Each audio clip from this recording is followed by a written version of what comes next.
है पंजाब करां की सिफ्त तेरी, है पंजाब करां की सिफ्त तेरी। पंजाब करां की सिफ्त तेरी, शाना दे सब सामान तेरे। जल पौन तेरा हरियाल तेरी, दरिया पर्वत मैदान तेरे। ओ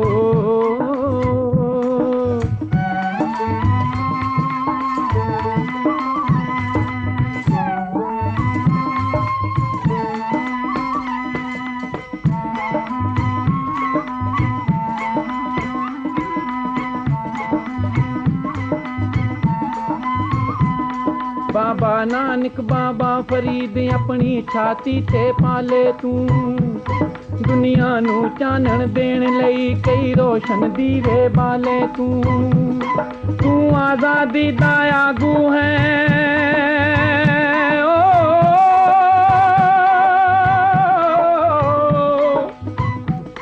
तू कुर्बानी दा बानी है।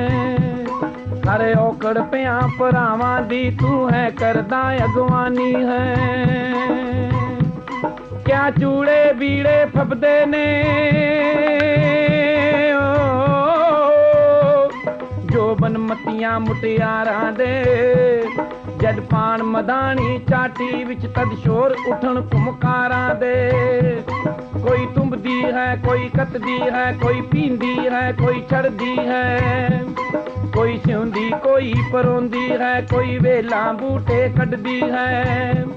जद रात चांदनी खिड़दी है ओ,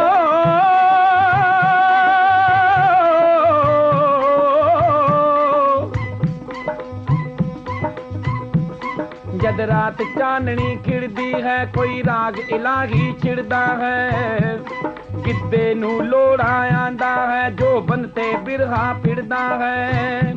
ऐ पंजाब करां की सिफ्त तेरी, ऐ पंजाब करां की सिफ्त तेरी ओ।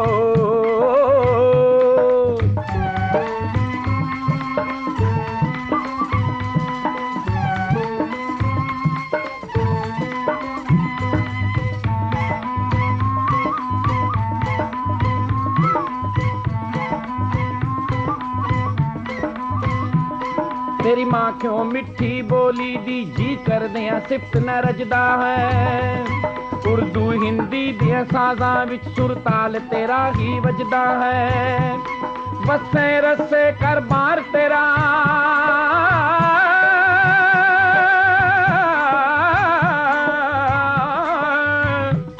जीवे जागे परवार तेरा। मस्जिद मंदिर दरबार तेरा, मियाँ लाला सरदार तेरा। दुनिया सारी भी सोनी है ओ, दुनिया सारी भी सोनी है पर तेरा रंग न्यारा है। तेरी मिट्टी दा कुल्ला भी शाही महला तो प्यारा है। तेरे जर्रे जर्रे दे अंदर अपनत जई कोई बसदी है। तेरी गोदी दे विच बैंदियां ही दुनिया दी चिंता नसदी है। तेरी गोदी दे विच बैंदियां ही दुनिया दी चिंता नसदी है। ऐ पंजाब करां की सिफ्त तेरी, ऐ पंजाब करां की सिफ्त तेरी। ऐ पंजाब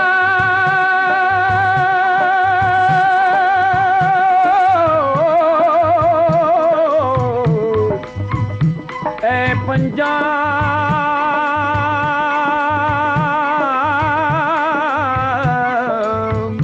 है पंजाब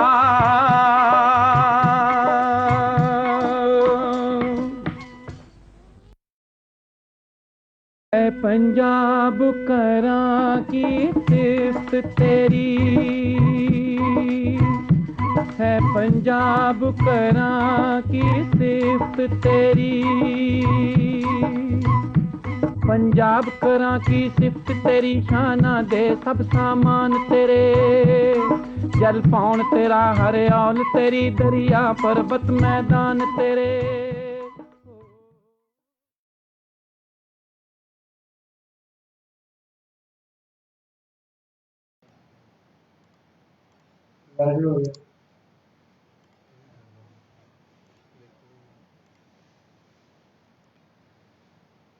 ਪੰਜਾਬ ਦਰਸ਼ਨ ਦੇ ਦਰਸ਼ਕਾਂ ਤੇ ਸਰੋਤਿਆਂ ਨੂੰ ਬਹੁਤ-ਬਹੁਤ ਜੀ ਆਇਆਂ ਨੂੰ। ਅੱਜ ਸਾਡਾ ਇਹ ਤੀਸਰਾ ਲੈਕਚਰ ਅਸੀਂ ਤੁਹਾਡੇ ਸਾਹਮਣੇ ਪੇਸ਼ ਕਰ ਰਹੇ ਹਾਂ। ਅੱਜ ਸਾਡੇ ਮਹਿਮਾਨ ਹਨ ਪੰਜਾਬ ਯੂਨੀਵਰਸਿਟੀ ਚੰਡੀਗੜ੍ਹ ਦੇ ਇਤਿਹਾਸ ਦੇ ਪ੍ਰੋਫੈਸਰ ਆਈ.ਡੀ. ਗੌਡ, ਪ੍ਰੋਫੈਸਰ ਈਸ਼ਵਰ ਦਿਆਲ ਗੌਡ, ਜਿਨ੍ਹਾਂ ਦਾ ਪੂਰਾ ਨਾਮ ਹੈ। ਪ੍ਰੋਫੈਸਰ ਸਾਹਿਬ ਬਾਰੇ ਮੈਂ ਥੋੜ੍ਹੀ ਜਿਹੀ ਜਾਣਕਾਰੀ ਦੇਣੀ ਚਾਹੁੰਦਾ ਕਿ ਪੰਜਾਬ ਯੂਨੀਵਰਸਿਟੀ ਚੰਡੀਗੜ੍ਹ ਵਿੱਚ ਜਦੋਂ ਅਸੀਂ ਜਾਂਦੇ ਹਾਂ ਤੇ ਅਕਸਰ ਸਾਨੂੰ ਵਿਦਿਆਰਥੀਆਂ ਵਿੱਚ ਘਿਰੇ ਹੋਏ ਇਹਨਾਂ ਦੇ ਦਰਸ਼ਨ ਹੁੰਦੇ ਆ। ਪ੍ਰੋਫੈਸਰ ਗੌਡ ਇੱਕ ਅਜਿਹੇ ਅਧਿਆਪਕ ਨੇ ਕਿ ਜਿਨ੍ਹਾਂ ਨੇ ਆਪਣੇ ਅਧਿਆਪਨ ਨੂੰ ਸਿਰਫ ਕਲਾਸਰੂਮ ਤੱਕ ਮਹਿਦੂਦ ਨਹੀਂ ਕੀਤਾ ਹੋਇਆ।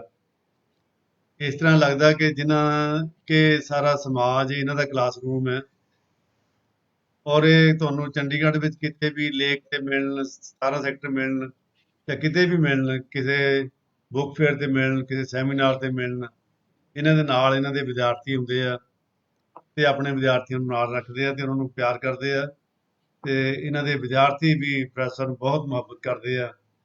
ਮੇਰਾ ਖਿਆਲ ਹੈ ਵੀ ਇੱਕ ਅਧਿਆਪਕ ਦੇ ਅਸਲ ਅਧਿਆਪਕ ਹੋਣ ਦੀ ਇਹ ਬਹੁਤ ਵੱਡੀ ਨਿਸ਼ਾਨੀ ਹੈ। ਮੈਂ ਪ੍ਰੋਫੈਸਰ ਬਾਰੇ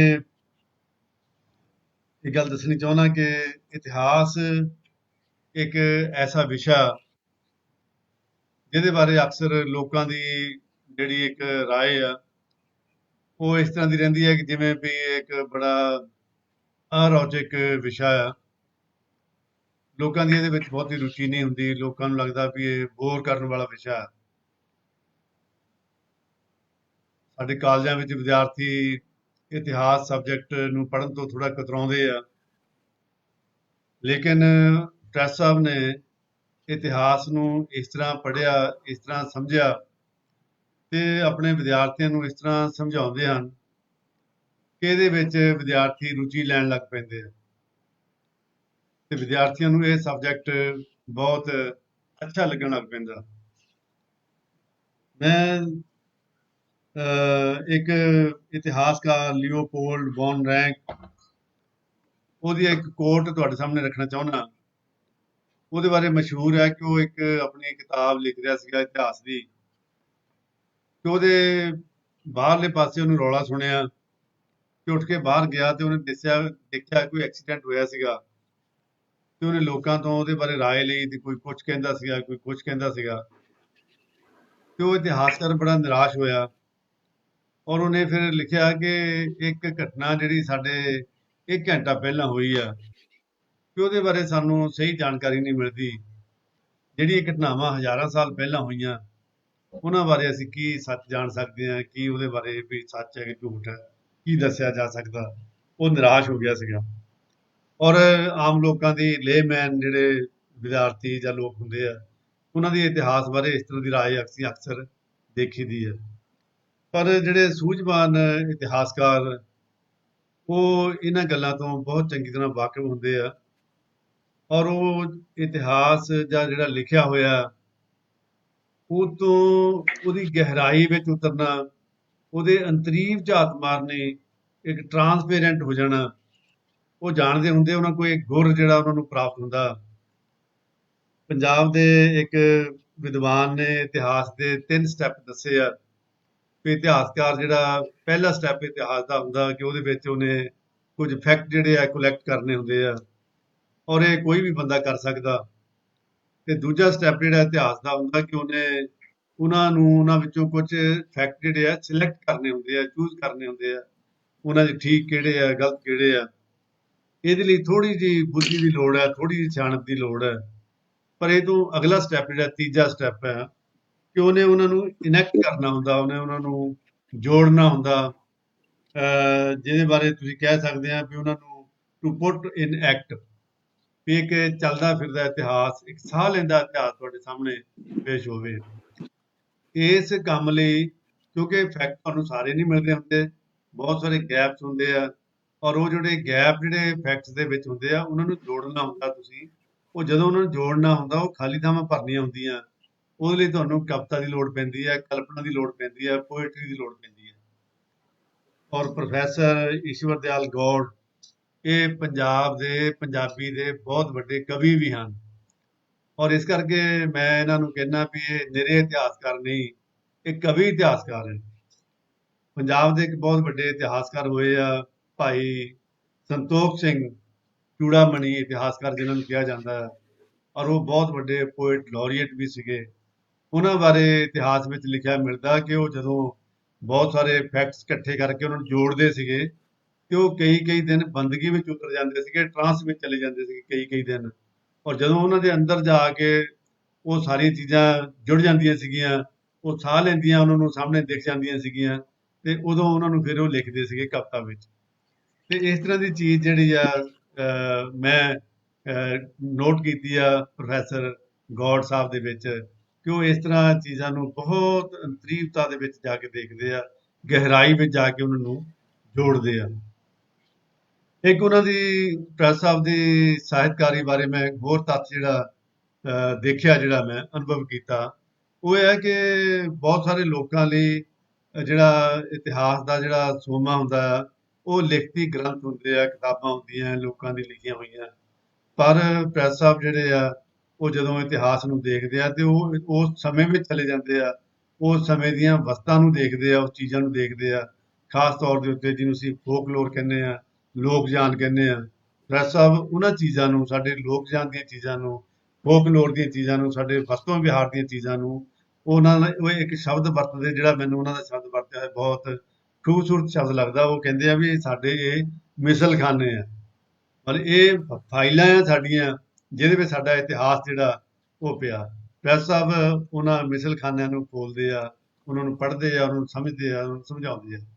ਤੇ ਮੈਂ ਬਹੁਤ ਜ਼ਿਆਦਾ ਡਿਟੇਲ ਵਿੱਚ ਨਹੀਂ ਜਾਣਾ ਚਾਹੁੰਦਾ, ਕਿਉਂਕਿ ਇਹ ਕੰਮ ਉਹਨਾਂ ਦਾ, ਮੈਂ ਤਾਂ ਸਿਰਫ ਸਾਹਿਤ ਦਾ ਵਿਦਿਆਰਥੀ ਹਾਂ, ਔਰ ਮੈਂ ਇਤਿਹਾਸ ਬਾਰੇ ਬਹੁਤ ਜ਼ਿਆਦਾ ਨਹੀਂ ਜਾਣਦਾ ਹੈ। ਪ੍ਰੈਸ ਸਾਹਿਬ ਨੂੰ ਜਦੋਂ ਮੈਂ ਦੇਖਦਾ ਤੇ ਇਹਨਾਂ ਨੂੰ ਦੇਖ ਕੇ ਮੈਨੂੰ ਇੱਕ ਚੀਜ਼ ਚੇਤੇ ਆਉਂਦੀ ਹੈ। ਇਹਨਾਂ ਦਾ ਜਿਹੜਾ ਟੌਪਿਕ ਜਿਹੜਾ ਰੱਖਿਆ ਹੋਇਆ ਉਹ ਹੈ ਪੰਜਾਬ ਦਾ ਇਤਿਹਾਸ ਅਤੇ ਇਤਿਹਾਸਕਾਰੀ। ਔਰ ਇਸ ਟੌਪਿਕ ਨੂੰ ਸਾਹਮਣੇ ਰੱਖ ਕੇ ਮੈਨੂੰ ਜਿਹੜੀ ਚੀਜ਼ ਚੇਤੇ ਆਉਂਦੀ ਆ, ਉਹ ਚੀਜ਼ ਚੇਤੇ ਆਉਂਦੀ ਆ ਵੀ ਜਦੋਂ ਹਿੰਦੁਸਤਾਨ ਵਿੱਚ ਸਿਕੰਦਰ ਆਇਆ ਸੀਗਾ, ਔਰ ਉਹਦੇ ਨਾਲ ਇੱਕ ਗ੍ਰੀਕ ਇਤਿਹਾਸਕਾਰ ਮੈਗਸਥਨੀਜ਼ ਆਏ ਸੀਗੇ, ਔਰ ਮੈਗਸਥਨੀਜ਼ ਨੇ ਹਿੰਦੁਸਤਾਨ ਨੂੰ ਬਹੁਤ ਬਰੀਕੀ ਨਾਲ ਘੋਖਿਆ ਸੀਗਾ, ਪੰਜਾਬ ਨੂੰ ਬਹੁਤ ਬਰੀਕੀ ਨਾਲ ਦੇਖਿਆ ਸੀਗਾ, ਔਰ ਉਹਨੇ ਪੰਜਾਬ ਨੂੰ ਡਿਫਾਈਨ ਕੀਤਾ ਸੀਗਾ ਆਪਣੀ ਕਿਤਾਬ, ਗ੍ਰੀਕ ਵਿੱਚ ਲਿਖੀ ਹੋਈ ਕਿਤਾਬ, ਉਹਦਾ ਨਾਂ ਹੈ ਇੰਡੀਕਾ। ਉਹਦੇ ਵਿੱਚ ਉਹਨੇ ਲਿਖਿਆ ਸੀਗਾ ਕਿ ਪੰਜਾਬ ਜਿਹੜਾ ਸੁਭਾਅ ਦੇ ਪੱਖੋਂ ਰਾਸ਼ਟਰੀ ਹੈ, ਔਰ ਦੂਸਰਾ ਜਿਹੜੇ ਪੰਜਾਬ ਦੇ ਲੋਕ, ਇਹ ਦੂਜਾ ਜਿਹੜਾ ਪੰਜਾਬ ਦੇ ਲੋਕਾਂ ਦਾ ਕਰੈਕਟਰ ਜਿਹੜਾ ਆ ਉਹ ਹੈਗਾ ਅਵਰਨ, ਕਿ ਪੰਜਾਬ ਵਿੱਚ ਛੂਤ ਛਾਤ ਨਹੀਂ ਹੈ, ਊਚ ਨੀਚ ਨਹੀਂ ਹੈ, ਇਹ ਸਾਰੇ ਇਕੱਠੇ ਰਲ ਮਿਲ ਕੇ ਰਹਿੰਦੇ ਆ।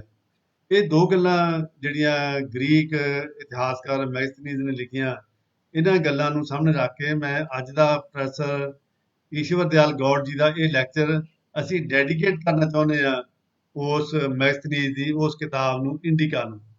ਤੇ ਮੈਂ ਇੱਥੇ ਹੀ ਆਪਣੀ ਗੱਲਾਂ ਨੂੰ ਵਿਰਾਮ ਦਿੰਦਾ, ਤੇ ਮੈਂ ਸਰੋਤਿਆਂ ਦੇ, ਦਰਸ਼ਕਾਂ ਦੇ ਦਰਮਿਆਨ, ਪ੍ਰੈਸ ਸਾਹਿਬ ਤੇ ਉਹਨਾਂ ਦੇ ਦਰਮਿਆਨ ਰੁਕਾਵਟ ਨਹੀਂ ਬਣਨਾ ਚਾਹੁੰਦਾ।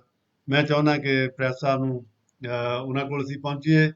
ਅਸੀਂ ਡਾਕਟਰ ਸਾਹਿਬ ਤੁਹਾਡੀ ਚੌਂਕੀ ਭਰ ਰਹੇ ਆ, ਸਾਡੇ ਜਿਵੇਂ ਪੁਰਾਣੇ ਲੋਕ ਤੀਰਥਾਂ ਦੇ ਉੱਤੇ ਜਾ ਕੇ ਚੌਂਕੀਆਂ ਭਰਦੇ ਸੀਗੇ, ਮੈਂ ਅੱਜ ਸਮਝਦਾ ਵੀ ਸਾਡੇ ਤੀਰਥ ਜਿਹੜੇ ਚੌਂਕੀਆਂ ਭਰਨ ਜੋਗੇ ਨਹੀਂ ਰਹੇ ਹੈ, ਤੇ ਅਸੀਂ ਆਪਣੇ ਤੀਰਥ ਲੱਭ ਲਏ ਆ ਵੀ ਜਿੱਥੇ ਜਾ ਕੇ ਸਾਨੂੰ ਚੌਂਕੀਆਂ ਭਰਨੀਆਂ ਚਾਹੀਦੀਆਂ।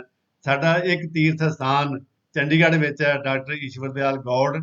ਅੱਜ ਅਸੀਂ ਉਹਨਾਂ ਦੀ ਚੌਂਕੀ 'ਚ ਬੈਠੇ ਹਾਂ, ਤੇ ਘੜੀ ਅਸੀਂ ਲਾਤੀ ਹੈ ਤੇ ਉਹਨਾਂ ਨੂੰ ਬੇਨਤੀ ਕੀਤੀ ਵੀ ਘੜੀ ਆਪਣੀ ਲਾ ਕੇ ਕੋਈ ਟਾਈਮ ਦੀ ਪਾਬੰਦੀ ਨਹੀਂ ਹੈ, ਤੁਸੀਂ ਖੁੱਲ ਕੇ ਆਪਣੇ ਵਿਚਾਰ ਪ੍ਰਗਟ ਕਰਨੇ ਆ ਤੇ ਸਾਨੂੰ ਤੁਸੀਂ ਅੱਜ ਪੰਜਾਬ ਦਿਖਾਲਣਾ ਹੈ।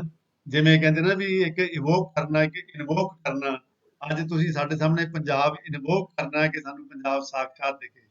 ਤੇ ਮੈਂ ਪ੍ਰੈਸ ਸਾਹਿਬ ਨੂੰ ਬੇਨਤੀ ਕਰਦਾ ਕਿ ਉਹ ਸ਼ੁਰੂ ਕਰਨ ਤੇ ਸਾਡੇ ਦਰਸ਼ਕਾਂ ਨੂੰ, ਸਰੋਤਿਆਂ ਨੂੰ ਪੰਜਾਬ ਸਾਹਿਤ ਅਤੇ ਇਤਿਹਾਸਕਾਰੀ ਦੇ ਬਾਰੇ ਦਰਸ਼ਨ ਦੇਣ। ਬਹੁਤ ਬਹੁਤ ਮਿਹਰਬਾਨੀ।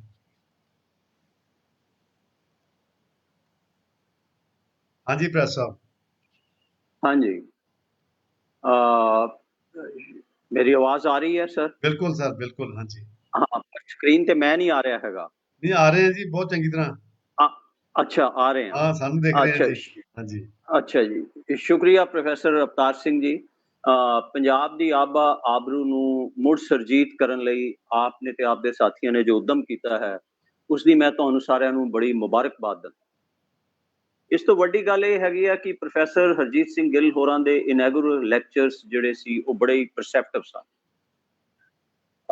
ਜਿੱਥੋਂ ਤੱਕ ਮੈਂ ਆਪਣੀ ਗੱਲਬਾਤ ਕਰਨ ਵੱਲ ਪਰਤ ਰਿਹਾ ਹਾਂ, ਜਦੋਂ ਅਸੀਂ ਪੰਜਾਬ ਜਾਂ ਪੰਜਾਬ ਦਰਸ਼ਨ ਦੀ ਗੱਲ ਕਰਦੇ ਹਾਂ ਤਾਂ ਸਾਡੇ ਕੋਲੇ ਕਿਸ ਕਿਸਮ ਦੇ ਪੰਜਾਬ ਦਾ ਸੰਕਲਪ ਜਾਂ ਤਸੱਵਰ ਹੁੰਦਾ, ਇਹ ਬੜਾ ਇੱਕ ਅਹਿਮ ਸਵਾਲ ਹੈਗਾ।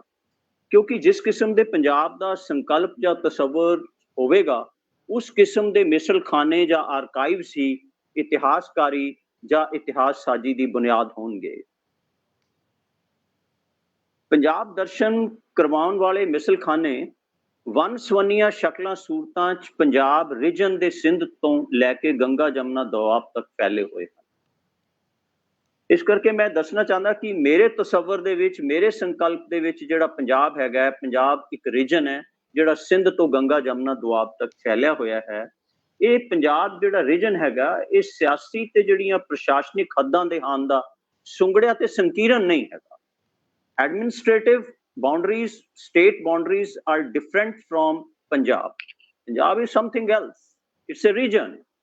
जिस किस्म ਦੇ ਪੰਜਾਬ ਦਰਸ਼ਨ ਦੀ ਚਰਚਾ ਹੋ ਰਹੀ ਹੈ, ਉਸ ਹਵਾਲੇ ਨਾਲ ਦੱਸਣਾ ਬੜਾ ਜ਼ਰੂਰੀ ਹੈ ਕਿ ਆਰਕਾਈਵਸ ਕੇਵਲ ਸਰਕਾਰੀ ਹੀ ਨਹੀਂ ਹੁੰਦੇ ਜਾਂ ਲਿਖਤੀ ਵੀ ਨਹੀਂ ਹੁੰਦੇ, ਆਰਕਾਈਵਸ ਲੁਕਾਈ ਦਾ ਵੀ ਹੁੰਦਾ।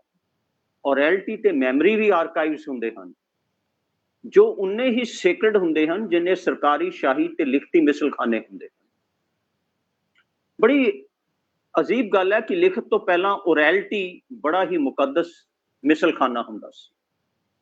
ਫਰਾਂਸ ਦਾ ਇੱਕ ਇਤਿਹਾਸਕਾਰ ਹੈ ਮਾਰਕ ਬਲੌਕ, ਜੋ ਦੱਸਦਾ ਹੈ ਕਿ ਇਟਲੀ ਦਾ ਆਪਣਾ ਕੋਈ ਨੇਟਿਵ ਐਪਿਕ ਨਹੀਂ ਹੈਗਾ, ਉਸਦਾ ਕੋਈ ਆਪਣਾ ਰਹਿਤਲੀ ਮਹਾਕਾਵ ਨਹੀਂ ਹੈਗਾ।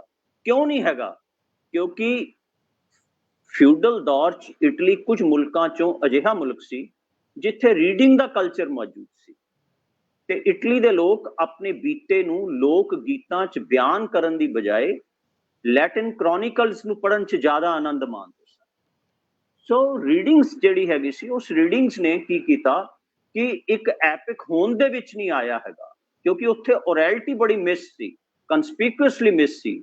ਸਵਾਲ ਤਾਂ ਇਹ ਹੈ ਕਿ ਪੰਜਾਬ ਦਰਸ਼ਨ ਕਰਨ ਲਈ ਅਸੀਂ ਲੁਕਾਈ ਦੇ ਮਿਸਲਖਾਨਿਆਂ ਦੀ ਕਿੰਨੀ ਕੁ ਸ਼ਿੱਦਤ ਤੇ ਇਮਾਨਦਾਰੀ ਨਾਲ ਤਲਾਸ਼ ਕਰਦੇ ਹਾਂ। ਆਰਕੀਓਲੋਜੀ ਆਫ ਨੌਲੇਜ ਇਸੇ ਨੂੰ ਆਖਦੇ ਹਨ।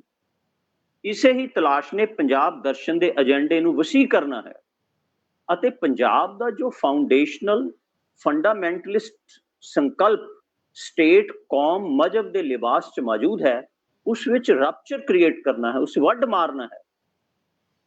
ਰਪਚਰ ਦਾ ਤਾਲੁਕ ਲੁਕਾਈ ਦੇ ਆਰਕਾਈਵਸ ਦੀ ਉਸ ਪ੍ਰਵਚਨ ਦੀ ਸਿਰਜਣ ਸ਼ਕਤੀ ਨਾਲ ਹੈ ਜੋ ਕਾਬਜ ਇਤਿਹਾਸਕਾਰੀ ਨੇ ਦਬਾ ਰੱਖੀ ਹੈ। ਲੈਵੀ ਸਟ੍ਰੌਸ ਇੱਕ ਥਾਂ ਤੇ ਲਿਖਦੇ ਨੇ ਕਿ history organises its data in relation to conscious expression of life, while anthropology proceeds by examining its unconscious foundations. ਗੌਰਤਲਬ ਨੁਕਤਾ ਇਹ ਹੈ ਕਿ ਵਰਤਮਾਨ 'ਚ ਇਕਹਿਰੇ ਪਾਸਟ ਦੀ ਅਲਖ ਨਹੀਂ, ਬਲਕਿ ਬਹੁਵਚਨੀ ਪਾਸਟ ਦੀ ਅਲਖ ਨੂੰ ਜਗਾਉਣ ਦੀ ਜ਼ਰੂਰਤ ਹੈ। ਦੂਜਾ ਨੁਕਤਾ ਇਹ ਹੈ ਕਿ ਇਤਿਹਾਸ ਦੀ ਬਜਾਏ, ਇਤਿਹਾਸ ਲਿਖਣ ਦੀ ਬਜਾਏ ਇਤਿਹਾਸ ਰਚਨ ਦੀ ਵੀ ਲੋੜ ਹੈ, ਜਿਸ ਦਾ ਮਤਲਬ ਇਹ ਹੈ ਕਿ ਇਤਿਹਾਸ ਦੀ ਟੈਕਸਟ ਦੀ ਰਚਨਾ ਕਿਵੇਂ ਹੁੰਦੀ ਹੈ ਅਤੇ ਇਸ ਟੈਕਸਟ ਦੀ ਅਰਥ ਸਿਰਜਣ ਦੀ ਸ਼ਕਤੀ ਜਾਂ ਪੋਟੈਂਸ਼ੀਅਲ ਕਿੰਨਾ ਕੁ ਹੈ। ਇਸੇ ਨੂੰ ਪੋਲਿਟਿਕਸ ਆਫ ਹਿਸਟਰੀ ਕਹਿ ਸਕਦੇ ਹਾਂ ਕਹਿਣ ਦਾ ਭਾਵ ਇਹ ਹੈ ਕਿ ਸਾਨੂੰ ਪੰਜਾਬ ਦਰਸ਼ਨ ਲਈ ਪੰਜਾਬ ਦੀ ਇਤਿਹਾਸਕਾਰੀ ਨੂੰ ਲੀਨੀਅਰ ਤੋਂ ਲਿਰਿਕਲ ਬਣਾਉਣ ਦੀ ਜ਼ਰੂਰਤ ਹੈ, ਕਿਉਂਕਿ ਪੰਜਾਬ ਦਾ ਇਤਿਹਾਸ ਮਲਟੀ ਲੇਅਰਡ ਇਤਿਹਾਸ ਹੈ। ਪੰਜਾਬ ਦੀ ਸੁਸਾਇਟੀ ਮਲਟੀ ਲੇਅਰਡ ਹੈ, ਪੰਜਾਬ ਦਾ ਕਲਚਰ ਮਲਟੀ ਲੇਅਰਡ ਹੈ। ਇਸ ਲਈ ਦਲੀਲ ਹੈ ਕਿ ਜਿਸ ਬੀਤੇ ਹੋਏ ਨੂੰ ਅਸੀਂ ਇਤਿਹਾਸ ਆਖਦੇ ਹਾਂ ਉਹ ਉਸ ਇਤਿਹਾਸ ਤੋਂ ਵੱਖਰਾ ਹੈ ਜੋ ਬੀਤੇ ਬਾਰੇ ਅਸੀਂ ਲਿਖਿਆ ਹੈ। The past as history is not the same as the history of the past. ਕਿਉਂ ਮੈਂ ਗੱਲ ਕਹਿ ਰਿਹਾ? ਕਿਉਂਕਿ ਪਾਸਟ ਸਾਡੇ ਕੋਲੇ ਉਹਨਾਂ ਨੈਰੇਟਿਵਸ 'ਚ ਮੌਜੂਦ ਹੈ ਜਿਨ੍ਹਾਂ ਦੀ ਇਤਿਹਾਸਕਾਰਾਂ ਨੇ ਰਚਨਾ ਕੀਤੀ ਹੈ। ਪਾਸਟ ਤਾਂ ਸਾਨੂੰ ਇਤਿਹਾਸਕਾਰਾਂ ਦੇ ਨੈਰੇਟਿਵਸ ਦੇ ਥਰੂ ਮਿਲ ਰਿਹਾ ਹੈਗਾ, ਪਰ ਇਸ ਦਾ ਅਰਥ ਇਹ ਨਹੀਂ ਕਿ ਇਤਿਹਾਸਕਾਰ ਆਪਣੀ ਮਨਮਰਜ਼ੀ ਦੇ ਨਾਲ ਪਾਸਟ ਨੂੰ ਇਜਾਦ ਕਰਦੇ ਨੇ। ਪਾਸਟ ਨੂੰ ਲੱਭਣ ਦੀ ਜਿਹੜੀ ਜੁਸਤਜੂ ਹੈ, ਤਲਾਸ਼ ਹੈ, ਉਹ ਤਾਂ ਮਨੁੱਖੀ ਫਿਤਰਤ ਦਾ ਹਿੱਸਾ ਹੈ ਹੀ ਹੈ, ਪਰ ਇਤਿਹਾਸਕਾਰੀ ਨੂੰ ਲੀਨੀਅਰ ਤੋਂ ਲਿਰਿਕਲ ਬਣਾਉਣ ਦੀ ਲੋੜ ਹੈ। ਇਸ ਸੁਝਾਅ ਦੇ ਹਵਾਲੇ ਨਾਲ ਇਹ ਤੱਥ ਤਵੱਜੋ ਦੀ ਮੰਗ ਕਰਦਾ ਹੈ ਕਿ ਬੀਤੇ ਹੋਏ ਪੰਜਾਬ ਦੀ ਜੋ ਇਤਿਹਾਸਕਾਰੀ ਤੇ ਸਾਹਿਤਕਾਰੀ ਸਿਰਜੀ ਗਈ ਹੈ ਉਸ ਚੋਂ for example pre Nanak period ਮੁਕੰਮਲ ਤੌਰ ਤੇ ਮੰਨਫੀ ਹੈ। ਮੈਂ ਪ੍ਰੀ ਨਾਨਕ ਪੀਰੀਅਡ ਤੇ ਇਸ ਲਈ ਜ਼ੋਰ ਦੇ ਰਿਹਾ ਹਾਂ ਕਿ ਜੋ ਪ੍ਰੀ ਨਾਨਕ ਪੀਰੀਅਡ ਹੈ ਉਸ ਵਿੱਚ ਇਸਲਾਮ ਦਾ ਵਰਤਾਰਾ ਬਹੁਤ ਵੱਡਾ ਬਲਵਾਨ ਹੈ। ਪ੍ਰੀ ਨਾਨਕ ਪੀਰੀਅਡ ਦੇ ਵਿੱਚ ਤੇ ਇਹ ਵਰਤਾਰਾ ਜਿਹੜਾ ਹੈਗਾ ਇਹ ਮੁੱਢਲੇ ਵਿਸ਼ਵੀਕਰਨ ਦੇ ਵਰਤਾਰਿਆਂ ਚੋਂ ਇੱਕ ਅਹਿਮ ਵਰਤਾਰਾ ਹੈ। ਜਿਹੜੀ ਅਰਲੀਅਰ ਗਲੋਬਲਾਈਜੇਸ਼ਨ ਹੈਗੀ ਆ ਉਸ ਦੇ ਵਿੱਚੋਂ ਇਸਲਾਮਾਈਜੇਸ਼ਨ ਜਿਹੜੀ ਹੈਗੀ ਆ ਬੜੀ ਇੰਪੋਰਟੈਂਟ ਹੈਗੀ ਆ। ਉਸ ਦੇ ਵਿੱਚ ਪਹਿਲਾਂ ਹੈਲਨਾਈਜੇਸ਼ਨ ਹੈ, ਇੰਡੀਅਨਾਈਜੇਸ਼ਨ ਹੈ, ਰੋਮਨਾਈਜੇਸ਼ਨ ਹੈ, ਪਰ ਇੰਡੀਆ ਦੇ ਕੰਸਰਨ ਦੇ ਵਿੱਚ ਜਿਹੜਾ ਇਸਲਾਮ ਦਾ ਵਰਤਾਰਾ ਹੈ ਉਹ ਬੜਾ ਇੰਪੋਰਟੈਂਟ ਹੈ। ਪਰ ਹੋ ਕੀ ਰਿਹਾ ਹੈਗਾ ਕਿ ਪੰਜਾਬ ਦੀ ਜਿਹੜੀ ਮੇਨ ਸਟ੍ਰੀਮ ਹਿਸਟੋਗ੍ਰਾਫੀ ਹੈ, ਪੰਜਾਬ ਦੀ ਜਿਹੜੀ ਮੇਨ ਸਟ੍ਰੀਮ ਲਿਟਰੇਰੀ ਹਿਸਟੋਗ੍ਰਾਫੀ ਹੈ ਉਸ ਦੇ ਵਿੱਚੋਂ ਪ੍ਰੀ ਨਾਨਕ ਪੀਰੀਅਡ ਮੁਕੰਮਲ ਤੌਰ ਦੇ ਉੱਤੇ ਮੰਨਫੀ ਹੈਗਾ। ਤੇ ਇਸਲਾਮ ਕੀ ਹੈਗਾ? ਇਸਲਾਮ ਕੋਸਮੋਪੋਲੀਟਨ ਕਲਚਰ ਪੈਦਾ ਕਰ ਰਿਹਾ ਹੈਗਾ। ਉਹ ਪੰਜਾਬ 'ਚ ਵੀ ਕਰ ਰਿਹਾ ਹੈ। ਉਹ ਪੰਜਾਬ ਜਿਹੜਾ ਬਹੁਤ ਵੱਡਾ ਪੰਜਾਬ ਹੈ, ਜਿਹੜਾ ਸਿੰਧ ਤੋਂ ਗੰਗਾ ਜਮਨਾ ਤੱਕ ਦਾ ਜੁਆ, ਅਤੇ ਪੰਜਾਬ ਇਸਲਾਮ ਜਿਹੜੀ ਕੋਸਮੋਪੋਲੀਟਨ ਕਲਚਰ ਪੈਦਾ ਕਰ ਰਿਹਾ ਉਸ ਦੇ ਵਿੱਚ ਰਿਲੀਜਨ ਹੈ, ਲੈਂਗੁਏਜ ਹੈ, ਲਿਟਰੇਚਰ ਹੈ, ਇੰਸਟੀਟਿਊਸ਼ਨਸ ਨੇ, ਅਤੇ ਇਹ ਸਭ ਕੁਝ ਪੰਜਾਬ ਦੀ ਧਰਤੀ ਤੇ ਵਾਪਰ ਰਿਹਾ ਹੈ। ਪਰ ਸਾਡੀ ਤਰਾਸਦੀ ਕੀ ਹੈਗੀ ਆ ਕਿ ਅਸੀਂ ਇਸਲਾਮ ਦੀ ਆਮਦ ਨੂੰ ਕੇਵਲ ਤੇ ਕੇਵਲ ਲਸ਼ਕਰੀ ਕਿਰਦਾਰ ਦੇ ਪੱਖ ਤੋਂ ਹੀ ਵੇਖਦੇ ਹਾਂ। ਅਸੀਂ ਉਸ ਦੇ ਲਸ਼ਕਰੀ ਕਿਰਦਾਰ ਨੂੰ ਜੇ ਦਰਕਿਨਾਰਾ ਕਰ ਦਈਏ ਤਾਂ ਉਸ ਤੇ ਸੋਸ਼ਲ, ਕਲਚਰਲ ਤੇ ਗਲੋਬਲ ਕੋਸਮੋਪੋਲੀਟਨ ਕਿਰਦਾਰ ਨੂੰ ਵਿਚਾਰ ਸਕਦੇ ਹਾਂ, ਅਤੇ ਅਸੀਂ ਪੰਜਾਬ ਦੇ ਇਤਿਹਾਸ, ਸੱਭਿਆਚਾਰ ਤੇ ਸਾਹਿਤ ਦੀਆਂ ਇਤਿਹਾਸਿਕ ਪਰਤਾਂ ਨੂੰ ਸਮਝ ਸਕਦੇ ਹਾਂ, ਫਰੋਲ ਸਕਦੇ ਹਾਂ, ਜਿਸ ਨੂੰ ਫੂਕੋ ਕਹਿੰਦਾ ਹੈ ਐਕਸਕੇਵੇਟ ਕਰਨਾ, ਉਸ ਨੂੰ ਐਕਸਕੇਵੇਸ਼ਨ ਵੱਲ ਲਿਜਾ ਸਕਦੇ ਹਾਂ। ਮੈਂ ਉਸ ਪ੍ਰੀ ਨਾਨਕ ਪੀਰੀਅਡ ਦੀ ਗੱਲ ਕਰ ਰਿਹਾ ਹੈਗਾ, ਇਸ ਕਰਕੇ ਕਰ ਰਿਹਾ ਹੈਗਾ ਖਾਸ ਕਰ ਕਿ ਜਿਸ ਦਾ ਮੋਢੀ ਬਾਬਾ ਫਰੀਦ ਹੈ ਅਤੇ ਜਿਸ ਦਾ ਕਲਾਮ ਸ਼੍ਰੀ ਗੁਰੂ ਗ੍ਰੰਥ ਸਾਹਿਬ 'ਚ ਦਰਜ ਹੈ, ਜੋ ਅਰੈਬਿਕ, ਪਰਸ਼ੀਅਨ ਤੇ ਕੁਰਾਨ ਦਾ ਮਾਹਿਰ ਹੈ ਪਰ ਆਪਣੇ ਈਮਾਨ ਨੂੰ ਆਪਣੀ ਮਾਂ ਬੋਲੀ ਵਿੱਚ ਉਚਾਰ ਰਿਹਾ ਹੈ। ਦਿਸ ਇਜ਼ ਇੰਪੋਰਟੈਂਟ, ਖਾਸ ਕਰ ਉਸ ਸਮੇਂ ਜਦ ਕੋਸਮੋਪੋਲੀਟਨ ਲੈਂਗੁਏਜਸ ਅਰੈਬਿਕ, ਪਰਸ਼ੀਅਨ ਤੇ ਸੰਸਕ੍ਰਿਤ ਦਾ ਰਿਸ਼ਤਾ ਰਿਲੀਜਨ ਦੇ ਨਾਲ ਬੜਾ ਆਰਗੈਨਿਕ ਹੈ। ਕੋਸਮੋਪੋਲੀਟਨ ਲੈਂਗੁਏਜ ਦੇ ਹਵਾਲੇ ਨਾਲ ਸਾਨੂੰ ਇਹ ਵੀ ਸਮਝਣ ਦੀ ਲੋੜ ਹੈ ਕਿ ਮੱਧਕਾਲੀ ਪੰਜਾਬ ਸੂਫੀਆਂ, ਸੰਤਾਂ, ਗੁਰੂਆਂ, ਕਿੱਸਾਕਾਰ ਆਦਿ ਨੇ ਜੋ ਸਾਹਿਤ ਵਰਨੈਕੂਲਰ 'ਚ ਰਚਿਆ ਜਾਂ ਉਚਾਰਿਆ, ਉਸ ਦੀ ਸਾਹਿਤਕ ਖਜ਼ਾਨੇ ਦੀ ਪੜਤ ਕਿਸ ਪ੍ਰਕਿਰਿਆ ਨੂੰ ਦਰਸਾਉਂਦੀ ਹੈ ਕਿ how people and their organic intellectuals become knowledgeably vernacular. ਕਿ ਉਹਨਾਂ ਨੂੰ ਸੰਸਕ੍ਰਿਤ, ਫਾਰਸੀ, ਅਰਬੀ, ਫਾਰਸੀ ਦਾ ਗਿਆਨ ਹੈ, ਪਰ ਕੀ ਹੈਗਾ ਕਿ ਉਹ ਇੱਕ ਨੌਲੇਜੇਬਲ ਵਰਨੈਕੂਲਰਿਟੀ ਨੂੰ ਕਿਵੇਂ ਸਥਾਪਿਤ ਕਰ ਰਹੇ ਨੇ, ਇਸ ਦੇ ਬਾਵਜੂਦ ਕਿ ਜਦੋਂ ਉਹਨਾਂ ਨੂੰ ਅਰਬੀ, ਫਾਰਸੀ ਤੇ ਸੰਸਕ੍ਰਿਤ ਦਾ ਗਿਆਨ ਹੈ, ਉਹਨਾਂ ਨੂੰ ਪਤਾ ਹੈਗਾ ਕਿ ਪੰਜਾਬ ਦੀ ਵਰਨੈਕੂਲਰਿਟੀ ਜਾਂ ਪੰਜਾਬ ਦਾ ਵਰਨੈਕੂਲਰ ਕਲਚਰ ਉਹਨਾਂ ਲਈ ਬੜਾ ਅਹਿਮ ਹੈ। ਸੋ ਇਸ ਕਰਕੇ ਸਾਨੂੰ ਕਦੇ ਵੀ must not forget that cosmopolitan languages, Arabic, Persian and Sanskrit also filled the literary and cultural space of Punjab. ਦੂਜੇ ਸ਼ਬਦਾਂ 'ਚ ਕਹਾਂ ਕਿ ਪੰਜਾਬ ਦਾ ਜਿਹੜਾ ਸਾਹਿਤਿਕ ਤੇ ਸੱਭਿਆਚਾਰਕ ਧਰਾਤਲ ਹੈਗਾ, ਪੰਜਾਬ ਦੀ ਰਹਿਤਲ ਹੈਗੀ ਆ, ਉਹਦੇ ਵਿੱਚ ਅਰਬੀ, ਫਾਰਸੀ ਤੇ ਸੰਸਕ੍ਰਿਤ ਦਾ ਬਹੁਤ ਵੱਡਾ ਯੋਗਦਾਨ ਹੈ। For example, more than 50% of the language of Farid Sloak is rooted etymologically in Sanskrit. Punjab region ਜਿਸ ਦਾ ਜ਼ਿਕਰ ਮੈਂ ਉੱਪਰ ਕਰ ਆਇਆ ਹਾਂ, ਵੰਨ ਸਵੰਨੀ ਲੋਕਾਈ ਦਾ ਵਸੇਬਾ ਹੈ। ਇਸ ਵਿੱਚ ਭਾਂਤ ਭਾਂਤ ਦੀਆਂ ਸਮਾਜਿਕ ਸੱਭਿਆਚਾਰਕ ਪਹਿਚਾਨਾਂ ਵਾਲੇ ਪਠਾਨ, ਮੁਲਤਾਨੀ, ਡੋਗਰੇ, ਗੁੱਜਰ, ਪਹਾੜੀਏ ਤੇ ਜਾਟ ਵੀ ਰਹਿੰਦੇ ਰਹੇ। ਇੱਕ ਲੰਮੇ ਸਮੇਂ ਤੋਂ ਇਸ ਰੀਜਨ ਦੀ ਲੋਕਾਈ ਸਾਂਝੇ ਸੱਭਿਆਚਾਰਕ ਸੁਭਾਅ ਵਾਲੀ ਵਸੋਂ ਵੀ ਰਹੀ ਹੈ। ਮੈਨੂੰ ਇੱਕ ਯਾਦ ਆ ਰਿਹਾ ਹੈ ਕਿ ਰਾਂਝਾ ਜੋਗੀ ਜਦੋਂ ਜੋਗੀ ਦੇ ਲਿਬਾਸ 'ਚ ਰੰਗਪੁਰ ਖੇੜੇ ਪ੍ਰਵੇਸ਼ ਕਰਦਾ ਹੈ ਤਾਂ ਉਹ ਆਖਦਾ ਹੈ, ਆ ਵੜੇ ਹਾਂ ਉਜੜੇ ਪਿੰਡ ਅੰਦਰ, ਕੋਈ ਕੁੜੀ ਨਾ ਤ੍ਰਿੰਜਣ ਗਾਉਂਦੀ ਹੈ। ਅਤੇ ਫਿਰ ਉਸਨੂੰ ਤ੍ਰਿੰਜਣ 'ਚ ਲਿਜਾਇਆ ਜਾਂਦਾ। ਚੱਲ ਜੋਗੀਆ ਅਸੀਂ ਵਿਖਿਆਲ ਆਈਏ ਜਿੱਥੇ ਤ੍ਰਿੰਜਣੀ ਛੋਰੀਆਂ ਗਾਉਂਦੀਆਂ। ਵਿਚਾਰਨ ਵਾਲੀ ਬਾਤ ਇਹ ਹੈ ਕਿ ਜਿਸ ਪੰਜਾਬ ਦੀ ਮੈਂ ਗੱਲ ਕਰ ਰਿਹਾ ਹਾਂ, ਉਸ ਪੰਜਾਬ ਦੇ ਤ੍ਰਿੰਜਣ 'ਚ ਵਾਰਿਸ ਸ਼ਾਹ ਦੱਸਦਾ ਹੈ ਕਿ 50 ਔਰਤਾਂ ਜੋ ਵੰਨ ਸਵੰਨੀਆਂ ਜਾਤਾਂ, ਮਜ਼ਹਬਾਂ, ਪੇਸ਼ਿਆਂ, ਬਰਾਦਰੀਆਂ ਨਾਲ ਤਾਲੁਕਾਤ ਰੱਖਦੀਆਂ ਨੇ, ਤ੍ਰਿੰਜਣ ਕੱਤ ਰਹੀਆਂ ਨੇ ਰੰਗਪੁਰ। ਇੰਪੋਰਟੈਂਟ ਗੱਲ ਸਮਝਣ ਵਾਲੀ ਕੀ ਹੈ ਕਿ ਬ੍ਰਾਹਮਣੀਵਾਦ, ਪਿਓਰਿਟੀ, ਪੋਲਿਊਸ਼ਨ ਦਾ ਸੰਕਲਪ ਅਤੇ ਅਮਲ ਗੈਰ ਹਾਜ਼ਰ ਹੈ। ਉਹ ਸਾਰੀਆਂ ਇਕੱਠੀਆਂ ਬੈਠੀਆਂ ਨੇ। ਕੇਵਲ ਤੇ ਕੇਵਲ ਰਹਿਤਲ ਦੇ ਚਰਖਿਆਂ ਦੀ ਕੰਕੂਰ ਪੈ ਰਹੀ ਹੈ, ਘੁੰਕਾਰ ਪੈ ਰਹੀ ਹੈ। ਇੱਕ ਹੋਰ ਇਹਦੇ ਵਿੱਚੋਂ ਮੈਂ ਮਿਸਾਲ ਦੇ ਸਕਦਾ ਕਿ ਚਨਾਹ ਦੇ ਦਰਿਆ ਹੀਰ ਦੀਆਂ ਜਿਹੜੀਆਂ ਸਹੇਲੀਆਂ ਰਾਂਝੇ ਨਾਲ ਕਲੋਲਾਂ ਕਰਦੀਆਂ ਨੇ, ਉਹ ਸਾਰੀਆਂ ਜੱਟਾਂ ਜਾਂ ਸਿਆਲਾਂ ਦੀਆਂ ਛੋਰੀਆਂ ਨਹੀਂ, ਉਹ ਅਲੱਗ-ਅਲੱਗ ਜਾਤਾਂ ਦੀਆਂ ਨੇ। ਪਿਓਰਿਟੀ ਪੋਲਿਊਸ਼ਨ ਦਾ ਕਨਸੈਪਟ ਜਿਹੜਾ ਪੰਜਾਬ ਵੈਸੇ ਹੈ, ਉਹ ਪੰਜਾਬ ਦੇ ਵਿੱਚ ਅਮਲ ਦੇ ਤੌਰ ਤੇ ਉਸ ਤਰ੍ਹਾਂ ਦਾ ਨਹੀਂ ਹੈਗਾ ਜਿਸ ਤਰ੍ਹਾਂ ਦਾ ਥੋਪਿਆ ਜਾ ਰਿਹਾ ਹੈਗਾ। ਵਾਰਿਸ ਸ਼ਾਹ ਉਜੜੇ ਪਿੰਡ ਦੇ ਬਰਾਬਰ ਪੰਜਾਬ ਦਾ ਅਸਲ ਲਰਜ਼ ਦਾ ਪਿੰਡ ਤ੍ਰਿੰਜਣ ਦੇ ਜ਼ਰੀਏ ਪੇਸ਼ ਕਰਦਾ। ਇਸ ਨੂੰ ਮੈਂ ਆਪਣੀ ਕਿਤਾਬ 'ਚ ਫਰੀਦਾ ਖਾਕਨਾ ਨਿੰਦੀਏ 'ਚ ਤ੍ਰਿੰਜਣੀ ਸਮਾਜ ਆਖਦਾ ਹਾਂ, society of A spinning B. ਇਸ ਤ੍ਰਿੰਜਣੀ ਸਮਾਜ ਨੂੰ ਅਸੀਂ Max Webber the community of sentiments ਵੀ ਕਹਿ ਸਕਦੇ ਹਾਂ, ਜਾਂ ਫੈਲਟ ਕਮਿਊਨਿਟੀ ਕਹਿ ਸਕਦੇ ਹਾਂ। ਵਾਰਿਸ ਸ਼ਾਹ ਦੀ ਹੀਰ ਦਾ ਆਰਕਾਈਵਸ ਬੜਾ ਜ਼ਰਖੇਜ਼ ਹੈ। ਜਦੋਂ ਸਹਿਤੀ ਰਾਂਝੇ ਨੂੰ ਨਕਲੀ ਜੋਗੀ ਆਖ ਕੇ ਤਨਜ ਕੱਸਦੀ ਹੈ, ਤਦ ਰਾਂਝਾ ਜਾਂ ਵਾਰਿਸ ਸ਼ਾਹ ਪੰਜਾਬ 'ਚ ਮੌਜੂਦ ਅਨੇਕਾਂ ਕਿਸਮ ਦੇ ਇਮਾਨਾਂ ਦਾ ਵੇਰਵਾ ਦਿੰਦਾ ਹੈ। ਇਹ ਇਮਾਨ ਹਿੰਦੂ, ਮੁਸਲਿਮ, ਸਿੱਖ ਤੋਂ ਇਲਾਵਾ ਪੰਜਾਬ ਦੀ ਵੰਨ ਸਵੰਨੀ ਲੋਕਾਈ ਨਾਲ ਜੁੜੇ ਹੋਏ ਹਨ। ਪਰ ਵਿਡੰਬਨਾ ਇਹ ਹੈ ਕਿ ਇਹਨਾਂ ਇਮਾਨਾਂ ਨੂੰ, ਜਿਹੜੇ ਲੋਕਲ ਇਮਾਨ ਨੇ, ਜਿਹੜੇ ਰਹਿਤਲ ਦੇ ਇਮਾਨ ਨੇ, ਉਹਨਾਂ ਨੂੰ ਸੋਸ਼ੀਓਲੋਜੀ 'ਚ ਲਿਟਰਲ ਟ੍ਰੈਡੀਸ਼ਨ ਆਖਿਆ ਜਾਂਦਾ।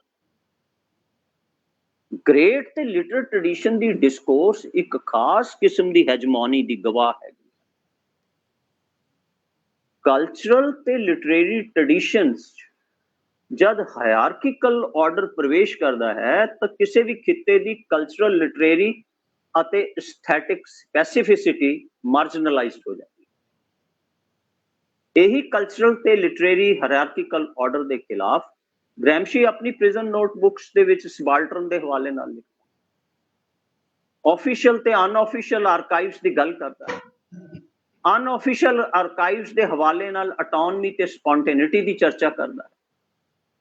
ਕਲਚਰਲ ਅਤੇ ਲਿਟਰੇਰੀ ਹਾਇਰਾਰਕੀਕਲ ਆਰਡਰ ਅਤੇ ਦੂਜੇ ਬੰਨੇ Brahminical hierarchical order of purity and pollution ਦੇ ਆਪਸੀ ਰਿਸ਼ਤਿਆਂ ਨੂੰ ਵੀ ਐਕਸਕੇਵੇਟ ਕਰਨ ਦੀ ਜ਼ਰੂਰਤ ਹੈ। ਜਿਹੜੀਆਂ ਗ੍ਰੇਟਰ ਤੇ ਲਿਟਰਲ ਟ੍ਰੈਡੀਸ਼ਨਸ ਦੀ ਗੱਲ ਸੋਸ਼ੀਓਲੋਜੀ 'ਚ ਹੁੰਦੀ ਹੈ, ਉਹ ਪੰਜਾਬ ਜਾਂ ਇੰਡੀਆ ਦੇ ਹਵਾਲੇ ਦੇ ਨਾਲ ਉਸ ਦੇ ਪਿੱਛੇ ਉਹ ਸੇਮ ਹੈਗੀ ਹੈ ਜਿਹੜੀ Brahminical hierarchical order of purity and pollution.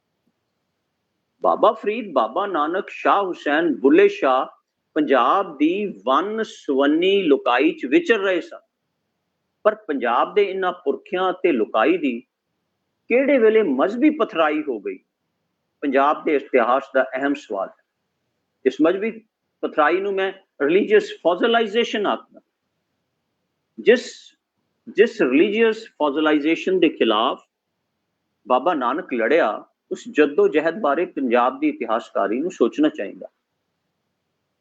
ਜੱਦੋ-ਜਹਿਦ ਕੇਵਲ ਹੱਥਾਂ ਨਾਲ ਨਹੀਂ ਹੁੰਦੀ, ਅਕਲ ਨਾਲ ਹੀ ਹੁੰਦੀ ਹੈ।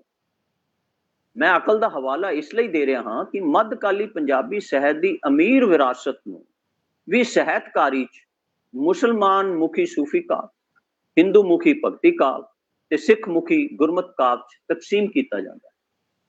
ਜਿਸ ਡੋਮੀਨੇਸ਼ਨ ਤੇ ਹੈਜਮਨੀ ਦੇ ਖਿਲਾਫ ਬਾਬਾ ਨਾਨਕ ਤੇ ਭਗਤ ਰਵਿਦਾਸ ਲੜ ਰਹੇ ਸਨ, ਉਹ ਰਵਿਦਾਸ ਦੀ ਬਾਣੀ ਵੀ ਸਾਹਿਤ ਦੀ ਇੱਕ ਅਲੱਗ ਵੰਨਗੀ ਬਣ ਗਈ ਹੈ। ਕਲਚਰਲ ਤੇ ਲਿਟਰੇਰੀ ਹਾਇਰਾਰਕੀਕਲ ਆਰਡਰ ਸਾਡੀ ਅਕੈਡਮਿਕਸ 'ਚ ਕਿਵੇਂ ਤੇ ਕਿਉਂ ਪ੍ਰਵੇਸ਼ ਕੀਤਾ ਹੈ, ਵਿਚਾਰਨ ਦੀ ਲੋੜ ਹੈ। ਹਾਂ, ਸਿਆਸਤ ਦੇ ਪਿੜ 'ਚ ਇਸ ਦਾ ਪ੍ਰਵੇਸ਼ ਬੜਾ ਸੁਭਾਵਿਕ ਹੈ। ਸਵਾਲ ਪੈਦਾ ਹੁੰਦਾ ਹੈ ਕਿ ਪੰਜਾਬੀ ਸਾਹਿਤ ਦੀ ਫਿਰਕਾ ਮੂਲਕ ਪੇਸ਼ਕਾਰੀ ਦੀ ਇਤਿਹਾਸਿਕਤਾ ਵਾਸਤਵਿਕ ਹੈ ਕਿ ਨਹੀਂ। ਜਿਸ ਕਿਸਮ ਦੀ ਅਸੀਂ ਪੰਜਾਬੀ ਸਾਹਿਤ ਦੀ ਕਮਿਊਨਿਟੇਰੀਅਨ ਕਮਿਊਨਲ ਪੇਸ਼ਕਾਰੀ ਕਰਦੇ ਹਾਂ, ਇਜ਼ ਇਟ ਹਿਸਟੋਰੀਕਲੀ ਐਕਚੁਅਲ, ਉਹਦੀ ਹਿਸਟੋਰਿਸਿਟੀ ਹੈ ਵੀ ਕਿ ਨਹੀਂ। ਫਿਰਕਿਆਂ ਦੇ ਆਧਾਰ ਤੇ ਪੰਜਾਬੀ ਸਾਹਿਤ ਦੇ ਵਿਸ਼ਾਲ ਪਿੜ 'ਚ ਜੋ ਨੋਰਮੇਟਿਵ ਟੈਕਸਟ ਸਿਰਜੀਆਂ ਜਾਂਦੀਆਂ ਹਨ, ਉਹਨਾਂ ਬਾਰੇ ਵੀ ਵਿਚਾਰ ਕਰਨ ਦੀ ਲੋੜ ਹੈ ਕਿ ਫਰੀਦ ਬਾਣੀ ਨੂੰ ਉਸਦੀ ਇਸਲਾਮਿਕ ਤੇ ਕੁਰਾਨਿਕ ਬੁਨਿਆਦ ਹੋਣ ਦੇ ਬਾਵਜੂਦ ਵੀ ਇਸਲਾਮਿਕ ਕਿਹਾ ਜਾ ਸਕਦਾ ਹੈ। ਜਿਸ ਸੰਸਕ੍ਰਿਤ ਦੇ ਯੋਨਰ ਸ਼ਲੋਕ ਦਾ ਫਰੀਦ ਬਾਣੀ ਨੇ ਬਾਣਾ ਜਾਂ ਲਿਬਾਸ ਪਾਇਆ ਹੋਇਆ ਹੈ, ਉਸ ਲਿਬਾਸ ਨੂੰ ਵੀ ਪਹਿਚਾਨਣ ਦੀ ਲੋੜ। ਅਰਬੀ ਦੇ ਯੋਨਰ ਕਿੱਸਾ 'ਚ ਦਮੋਦਰ ਗੁਲਾਟੀ ਜੋ ਹਿੰਦੂ ਹੈ, ਮੁਸਲਮਾਨਾਂ ਦੀ ਬੇਟੀ ਹੀਰ ਦੀ ਪ੍ਰੇਮ ਕਹਾਣੀ ਨੂੰ ਕਲਮਬੰਦ ਕਰਦਾ ਹੈ। ਮੱਧਕਾਲੀ ਪੰਜਾਬੀ ਸਾਹਿਤ ਦੇ ਯੋਨਰਸ ਦੀ ਜਿਸ ਕਿਸਮ ਦੀ ਸੇਕਰਡ ਤੇ ਪ੍ਰੋਫੇਨ ਦੇ ਸੰਗਮ ਨੂੰ ਸਿਰਜਦੇ ਹਨ, ਉਹ ਸੰਗਮ ਤੇ ਉਸ ਸੰਗਮ ਦੇ ਪ੍ਰਵਚਨ ਨੂੰ ਕਿਸੇ ਵੀ ਤਵਾ ਵਾਲੀ ਥਿਓਲੋਜੀ ਪ੍ਰਵਾਨ ਨਹੀਂ ਕਰਦੀ। ਈਮਾਨ, ਇਸ਼ਕ ਤੇ ਯੋਨਰ, ਉਸ ਦੇ ਵਿੱਚ ਮੁਸਲਮਾਨ ਵੀ ਹੈ, ਉਸ ਦੇ ਵਿੱਚ ਹਿੰਦੂ ਵੀ ਹੈ, ਜਿਹੜੇ ਅੱਜ ਕੱਲ੍ਹ ਦੀਆਂ ਟਰਮਾਂ 'ਚ ਕਹਾਂ ਕਿ ਉਹ ਥਿਓਲੋਜੀ ਉਸ ਕਿਸਮ ਦੇ ਸਿੰਕ੍ਰਿਟਿਕ ਕਲਚਰ ਨੂੰ, ਸਿੰਕ੍ਰਿਟਿਜ਼ਮ ਨੂੰ ਪ੍ਰਵਾਨ ਕਰਦੀ। ਥਿਓਲੋਜੀ 'ਚ ਨਹੀਂ ਹੈਗਾ, ਲੋਕਾਂ ਦੇ ਆਰਕਾਈਵਸ ਦੇ ਵਿੱਚ ਉਹ ਸੰਗਮ ਹੈਗਾ। ਦੋਨੇ ਪੰਜਾਬਾਂ ਦੇ ਵਿੱਚ ਉਹ ਸੰਗਮ, ਉਹ ਸਮੁੰਦਰ ਆਪਣੀ ਰਵਾਂ ਦੀ ਚਾਲ ਚੱਲ ਰਿਹਾ ਹੈਗਾ। ਚਾਹੇ ਮੇਨ ਸਟ੍ਰੀਮ ਲਿਟਰੇਰੀ ਹਿਸਟੋਗ੍ਰਾਫੀ ਜਾਂ ਹਿਸਟੋਗ੍ਰਾਫੀ ਆਫ ਦੀ ਪੰਜਾਬ ਉਸ ਨੂੰ ਪ੍ਰਵਾਨ ਕਰੇ ਨਾ ਕਰੇ, ਪਰ ਟ੍ਰੈਜਡੀ ਕੀ ਹੈਗੀ ਆ ਕਿ ਉਸ ਕਿਸਮ ਦੇ ਆਰਕਾਈਵਸ ਜਿਹੜੇ ਇਸ ਕਿਸਮ ਦੇ ਸੰਗਮ ਨੂੰ ਪੇਸ਼ ਕਰਦੇ ਨੇ, ਉਭਾਰਦੇ ਨੇ, ਉਹ ਮਾਰਜਨਲਾਈਜ਼ਡ ਹੋਏ ਪਏ ਨੇ। ਫਿਰਕਾ ਮੂਲਕ ਤਕਸੀਮਾਂ ਜਦ ਪੰਜਾਬੀ ਸਾਹਿਤਕਾਰੀ 'ਚ ਪ੍ਰਵੇਸ਼ ਕਰਦੀਆਂ ਹਨ, ਤਦ ਪੰਜਾਬ, ਪੰਜਾਬੀ ਤੇ ਪੰਜਾਬੀਅਤ ਦੀ ਜਿਹੜੀ ਤਿਕੜੀ ਹੈਗੀ ਆ, ਉਹ ਤੜਕ ਜਾਂਦੀ, ਲੁਕਾਈ ਤੜਕ ਜਾਂਦੀ ਹੈ। ਇਹ ਤਿੜਕਣ ਕੁਸ਼ੈਲੀਆਂ ਤਰੇੜਾਂ 'ਚ ਬਦਲ ਜਾਂਦੀ ਹੈ, ਜਿਸ ਨੂੰ ਫਾਲਟ ਲਾਈਨਸ ਕਹਿੰਦੇ। ਕਿ ਅਸੀਂ ਇਹਨਾਂ ਫਿਰਕਾ ਮੂਲਕ ਨੋਰਮੇਟਿਵ ਕੈਟਾਗਰੀਜ਼ ਨੂੰ ਪੰਜਾਬ ਦੀ ਫੋਕਲੋਰ ਅਤੇ ਓਰਲ ਆਰਕਾਈਵਸ ਤੇ ਵੀ ਲਾਗੂ ਕਰ ਸਕਦੇ ਹਾਂ। ਕਿ ਅਸੀਂ ਕਹਿ ਸਕਦੇ ਹਾਂ ਕਿ ਪੰਜਾਬ ਦੀ ਫੋਕਲੋਰ ਆ ਹਿੰਦੂ ਫੋਕਲੋਰ ਹੈ, ਮੁਸਲਿਮ ਫੋਕਲੋਰ ਹੈ, ਆ ਸਿੱਖ ਫੋਕਲੋਰ ਹੈ। ਜਦੋਂ ਅਸੀਂ ਇਸ ਤਰ੍ਹਾਂ ਦੀਆਂ ਨੋਰਮੇਟਿਵ ਕੈਟਾਗਰੀਜ਼ ਦੇ ਵਿੱਚ ਫੋਕਲੋਰ ਨੂੰ ਵੀ ਪਾਉਣ ਲੱਗ ਗਏ, ਤਾਂ ਪੰਜਾਬ, ਪੰਜਾਬੀ ਤੇ ਪੰਜਾਬੀਅਤ ਦਾ ਸੰਕਲਪ ਸਾਡੇ ਸਮਝ ਨਹੀਂ ਆਉਣਾ, ਅਸੀਂ ਉਸ ਨੂੰ ਖਤਮ ਕਰ ਦਿਆਂਗੇ। ਮੰਨ ਲਓ ਫਰੀਦ ਤੁਹਾਨੂੰ ਇੰਪੀਰੀਕਲੀ, ਸ਼ਾਹ ਹੁਸੈਨ ਇੰਪੀਰੀਕਲੀ ਮੁਸਲਮਾਨ ਨਜ਼ਰ ਆਉਂਦਾ, ਪਰ ਉਸਦੀ ਜਿਹੜੀ ਪੰਜਾਬ ਦੇ ਜਿਹੜਾ ਲਿਟਰੇਚਰ ਹੈਗਾ, ਉਸਦਾ ਕੰਟੈਂਟ ਜਿਹੜਾ ਹੈਗਾ ਮੀਡੀਵਲ ਦਾ, ਉਸ ਨੂੰ ਸਮਝਣ ਦੀ ਜ਼ਰੂਰਤ ਹੈਗੀ ਆ। ਉਹ ਤਦ ਹੀ ਸਮਝ ਆਏਗਾ ਜਦ ਪੰਜਾਬ ਦੀ ਫੋਕਲੋਰ ਦੀ ਸਮਝ ਆਏਗੀ, ਪੰਜਾਬ ਦੀ ਫੋਕ ਕਮਿਊਨਿਟੀ ਦੀ ਲੁਕਾਈ ਦੀ ਸਮਝ ਆਏਗੀ। ਇਸ ਕਰਕੇ ਇਸ ਕਿਸਮ ਦੀਆਂ ਜਿਹੜੀਆਂ ਨੋਰਮੇਟਿਵ ਕੈਟਾਗਰੀਜ਼ ਹੈਗੀਆਂ ਨੇ, ਉਹ ਨੋਰਮੇਟਿਵ ਕੈਟਾਗਰੀਜ਼ ਯਾਨੀ ਕਿ ਇੱਕ ਥਿਓਲੋਜੀ 'ਚ ਲਾਗੂ ਹੋ ਸਕਦੀਆਂ ਨੇ, ਗ੍ਰੇਟ ਟ੍ਰੈਡੀਸ਼ਨ 'ਚ ਲਾਗੂ ਹੋ ਸਕਦੀਆਂ ਨੇ, ਪਰ ਉਹ ਪੰਜਾਬ ਦੇ ਕਲਚਰ, ਪੰਜਾਬ ਦੀ ਸਾਹਿਤਕਾਰੀ ਲੁਕਾਈ, ਪੰਜਾਬ ਦੀ ਫੋਕਲੋਰ, ਉਸ ਦੇ ਉੱਤੇ ਲਾਗੂ ਨਹੀਂ ਕਰ ਸਕਦੇ। ਮਤਲਬ ਫॉर ਐਗਜ਼ਾਮਪਲ ਮੈਂ ਤੁਹਾਨੂੰ ਦੱਸਦਾ ਕਿ ਇੱਕ ਬੰਨੇ ਓਰਲ ਆਰਕਾਈਵਸ ਹੈ, ਲੁਕਾਈ ਦਾ ਆਰਕਾਈਵਸ ਹੈ, ਠੀਕ ਹੈ, ਤੇ ਦੂਜੇ ਬੰਨੇ ਰਾਈਟਿੰਗ ਸਕ੍ਰਿਪਟ ਦਾ ਆਰਕਾਈਵਸ ਹੈ। ਇਹਨਾਂ ਦੋਨਾਂ ਦੇ ਦਰਮਿਆਨ ਇੱਕ ਕਸ਼ਮਕਸ਼ ਪੇਸ਼ ਕੀਤੀ ਗਈ। ਸਕ੍ਰਿਪਟ ਜਿਹੜੀ ਲਿਪੀ ਹੈਗੀ ਆ, ਉਸ ਨੂੰ ਵੀ ਤੁਸੀਂ ਪੋਲੀਟੀਸਾਈਜ਼ ਕਰ ਰਹੇ ਹੋ। ਬਾਬਾ ਫਰੀਦ ਪੰਜਾਬੀ 'ਚ ਲਿਖ ਰਿਹਾ ਹੈਗਾ, ਉਹਦੀ ਯਾਨੀ ਕਿ ਲਿਖ ਨਹੀਂ ਉਚਾਰ ਰਿਹਾ, ਬਾਅਦ ਦੇ ਵਿੱਚ ਲਿਖਦਾ ਹੀ, ਪਰ ਸ਼ਾਹ ਹੁਸੈਨ ਜਿੰਨੇ ਵੀ ਨੇ ਉਹ ਸ਼ਾਹਮੁਖੀ 'ਚ ਨੇ, ਦੂਸਰੇ ਗੁਰਮੁਖੀ 'ਚ ਨੇ। ਸਕ੍ਰਿਪਟ ਦੇ ਲੈਵਲ ਦੇ ਉੱਤੇ ਜੇ ਪੰਜਾਬ ਦਾ ਕਲਚਰ, ਪੰਜਾਬ ਦਾ ਇਤਿਹਾਸ, ਪੰਜਾਬ ਦੀ ਸਾਹਿਤਕਾਰੀ ਨੂੰ ਵੰਡਿਆ ਜਾ ਰਿਹਾ ਹੈਗਾ, ਇਹ ਪੰਜਾਬ ਦੀ ਸਾਹਿਤਕਾਰੀ ਤੇ ਇਤਿਹਾਸਕਾਰੀ ਦੀ ਇੱਕ ਪ੍ਰੋਬਲਮੈਟਿਕ ਹੈ, ਇਹ ਪੋਲੀਟੀਕਲ ਪ੍ਰੋਬਲਮੈਟਿਕ ਹੈ, ਜਿਸ ਨੂੰ ਪੰਜਾਬ ਦੇ ਸਾਹਿਤਕਾਰਾਂ, ਇਤਿਹਾਸਕਾਰਾਂ, ਇੰਟੈਲੈਕਚੁਅਲਸ, ਜਿਨ੍ਹਾਂ ਨੂੰ ਆਰਗੈਨਿਕ ਇੰਟੈਲੈਕਚੁਅਲਸ ਕਹਿੰਦੇ ਆ, ਜਿਹੜੇ ਪੰਜਾਬ ਦੀ ਧਰਤੀ ਨਾਲ ਜੁੜੇ ਹੋਏ ਨੇ, ਉਹਨਾਂ ਨੂੰ ਇਸ ਜਿਹੜੀ ਪ੍ਰੋਬਲਮੈਟਿਕ ਪੈਦਾ ਕੀਤੀ ਗਈ ਹੈ, ਇਟਸ ਅ ਕੰਸਟਰਕਟ ਉਸ ਦੇ ਖਿਲਾਫ ਲੜਨ ਦੀ ਜ਼ਰੂਰਤ ਹੈਗੀ ਹੈ। ਬਾਬਾ ਨਾਨਕ, ਮਰਦਾਨਾ ਤੇ ਰਬਾਬ ਤਿੰਨਾਂ ਜਾਣਿਆਂ ਨੇ ਬਾਬਰ ਦੇ ਲਸ਼ਕਰ ਨੂੰ ਲਲਕਾਰਿਆ ਸੀ। ਸਾਨੂੰ ਪਤਾ ਹੋਣਾ ਚਾਹੀਦਾ ਕਿ ਮਰਦਾਨਾ ਮਰਾਸੀ ਨਹੀਂ, ਸੰਗੀਤਕਾਰ ਸੀ ਅਤੇ ਸੰਗੀਤ ਹੀ ਲੀਨੀਅਰ ਆਈਡੀਓਲੋਜੀ ਦੇ ਖਿਲਾਫ ਲੜਦਾ ਖੜਦਾ। ਮਰਦਾਨਾ ਮੁਸਲਮਾਨ ਹੋ ਸਕਦਾ, ਰਬਾਬ ਤਾਂ ਨਹੀਂ। ਸੰਗੀਤ ਕਿਵੇਂ ਕਮਿਊਨਿਟੇਰੀਅਨ ਕਮਿਊਨਲ ਹੋ ਸਕਦੀ?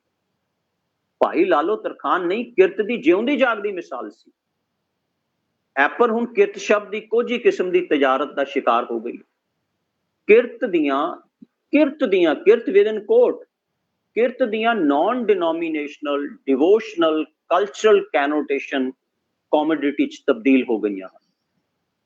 ਕਿਰਤ ਮਹਿਜ ਮਾਰਕਸਵਾਦੀ ਲੇਬਰ ਨਹੀਂ। ਕਿਉਂ ਨਹੀਂ ਲੇਬਰ? ਵਿਸ਼ਵ ਪ੍ਰਸਿੱਧ ਸੂਫੀ ਮਨਸੂਰ ਪੇਂਜਾ ਸੀ, ਸਰਮਦ ਸੁਦਾਗਰ ਸੀ ਤੇ ਕਰਤਾਰਪੁਰ ਵਿਖੇ ਬਾਬਾ ਨਾਨਕ ਦੀ ਕਿਰਤ ਬਾਰੇ ਅਸੀਂ ਸਾਰੇ ਜਾਣਦੇ। ਅਸੀਂ ਕਿਰਤ ਦਾ ਕਿਸ ਕਿਸਮ ਦੀ ਡਿਸਕੋਰਸ ਪੈਦਾ ਕਰਦੇ ਹਾਂ, ਇਸ ਨੂੰ ਵੀ ਸਮਝਣ ਦੀ ਜ਼ਰੂਰਤ ਹੈ। ਕੀ ਤੁਸੀਂ ਕਿਰਤ ਨੂੰ ਹਿੰਦੂ, ਮੁਸਲਿਮ, ਸਿੱਖ ਕੈਟਾਗਰੀ ਜਾਂ ਦਲਿਤ ਕੈਟਾਗਰੀ ਚ ਵੰਡ ਲਓਗੇ? ਪੰਜਾਬ ਦੀ ਜੇ ਇਤਿਹਾਸਕਾਰੀ ਨੇ ਜਾਂ ਸਾਹਿਤਕਾਰੀ ਨੇ ਜੇ ਸਹੀ ਢੰਗ ਦੇ ਨਾਲ ਉਸ ਨੂੰ ਵਿਚਾਰਨਾ ਹੈਗਾ, ਆਪਾਂ ਉਸ ਨੂੰ ਉਸਾਰਨਾ ਹੈਗਾ, ਤਾਂ ਸਾਨੂੰ ਇਸ ਕਿਸਮ ਦੀਆਂ ਜਿਹੜੀਆਂ ਨੋਰਮੇਟਿਵ ਕੈਟਾਗਰੀਜ਼ ਨੇ ਜਾਂ ਆਈਡੀਓਲੋਜੀਕਲ ਓਰੀਐਂਟਡ ਕੈਟਾਗਰੀਜ਼ ਨੇ, ਜਿਹੜੀਆਂ ਸੁਪਰ ਇੰਪੋਜ਼ ਕੈਟਾਗਰੀਜ਼ ਨੇ, ਉਹਨਾਂ ਨੂੰ ਡੀਕਨਸਟਰਕਟ ਕਰਨਾ ਪੜੇਗਾ, ਉਹਨਾਂ ਨੂੰ ਚੈਲੰਜ ਕਰਨਾ ਪੜੇਗਾ। ਪੰਜਾਬ ਦੀ ਹਿਸਟੋਰੀਓਗ੍ਰਾਫੀ ਦੇ ਵਿੱਚ ਸਿਮਿਓਟਿਕਸ ਤੇ ਪੋਇਟਿਕਸ ਦੇ ਡਿਸਪਲਿਨ ਗੈਰ ਹਾਜ਼ਰ ਹਨ। ਕਦੀ ਮੈਂ ਆਖਦਾ ਹੈਗਾ ਕਿ ਜਿੰਨਾ ਤੱਕ ਤੁਹਾਨੂੰ ਕਲਚਰ ਦੀ, ਮੰਨ ਲਓ culture as an archives, literature as an archives, ਉਹਨਾਂ ਨੂੰ ਇਤਿਹਾਸਕਾਰ ਨਹੀਂ ਮੰਨੇਗਾ ਤਾਂ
ਸਾਹਿਬ ਇੰਟਰਨੈਟ ਦੇ ਉੱਤੇ ਕੋਈ ਪ੍ਰੋਬਲਮ ਤੁਹਾਡੇ ਵਾਲੇ ਪਾਸੇ ਆਈ ਹੈ ਕੁਝ? ਮੇਰੇ ਖਿਆਲ ਇੱਕ ਵਾਰੀ ਦੁਬਾਰਾ ਇਹਨੂੰ ਕਰਿਓ। ਆਵਾਜ਼ ਕੱਟਣ ਲੱਗ ਪਈ ਹੈ, ਇੰਟਰਨੈਟ ਦਾ ਕਨੈਕਸ਼ਨ ਕੁਝ ਵੀਕ ਹੋ ਗਿਆ।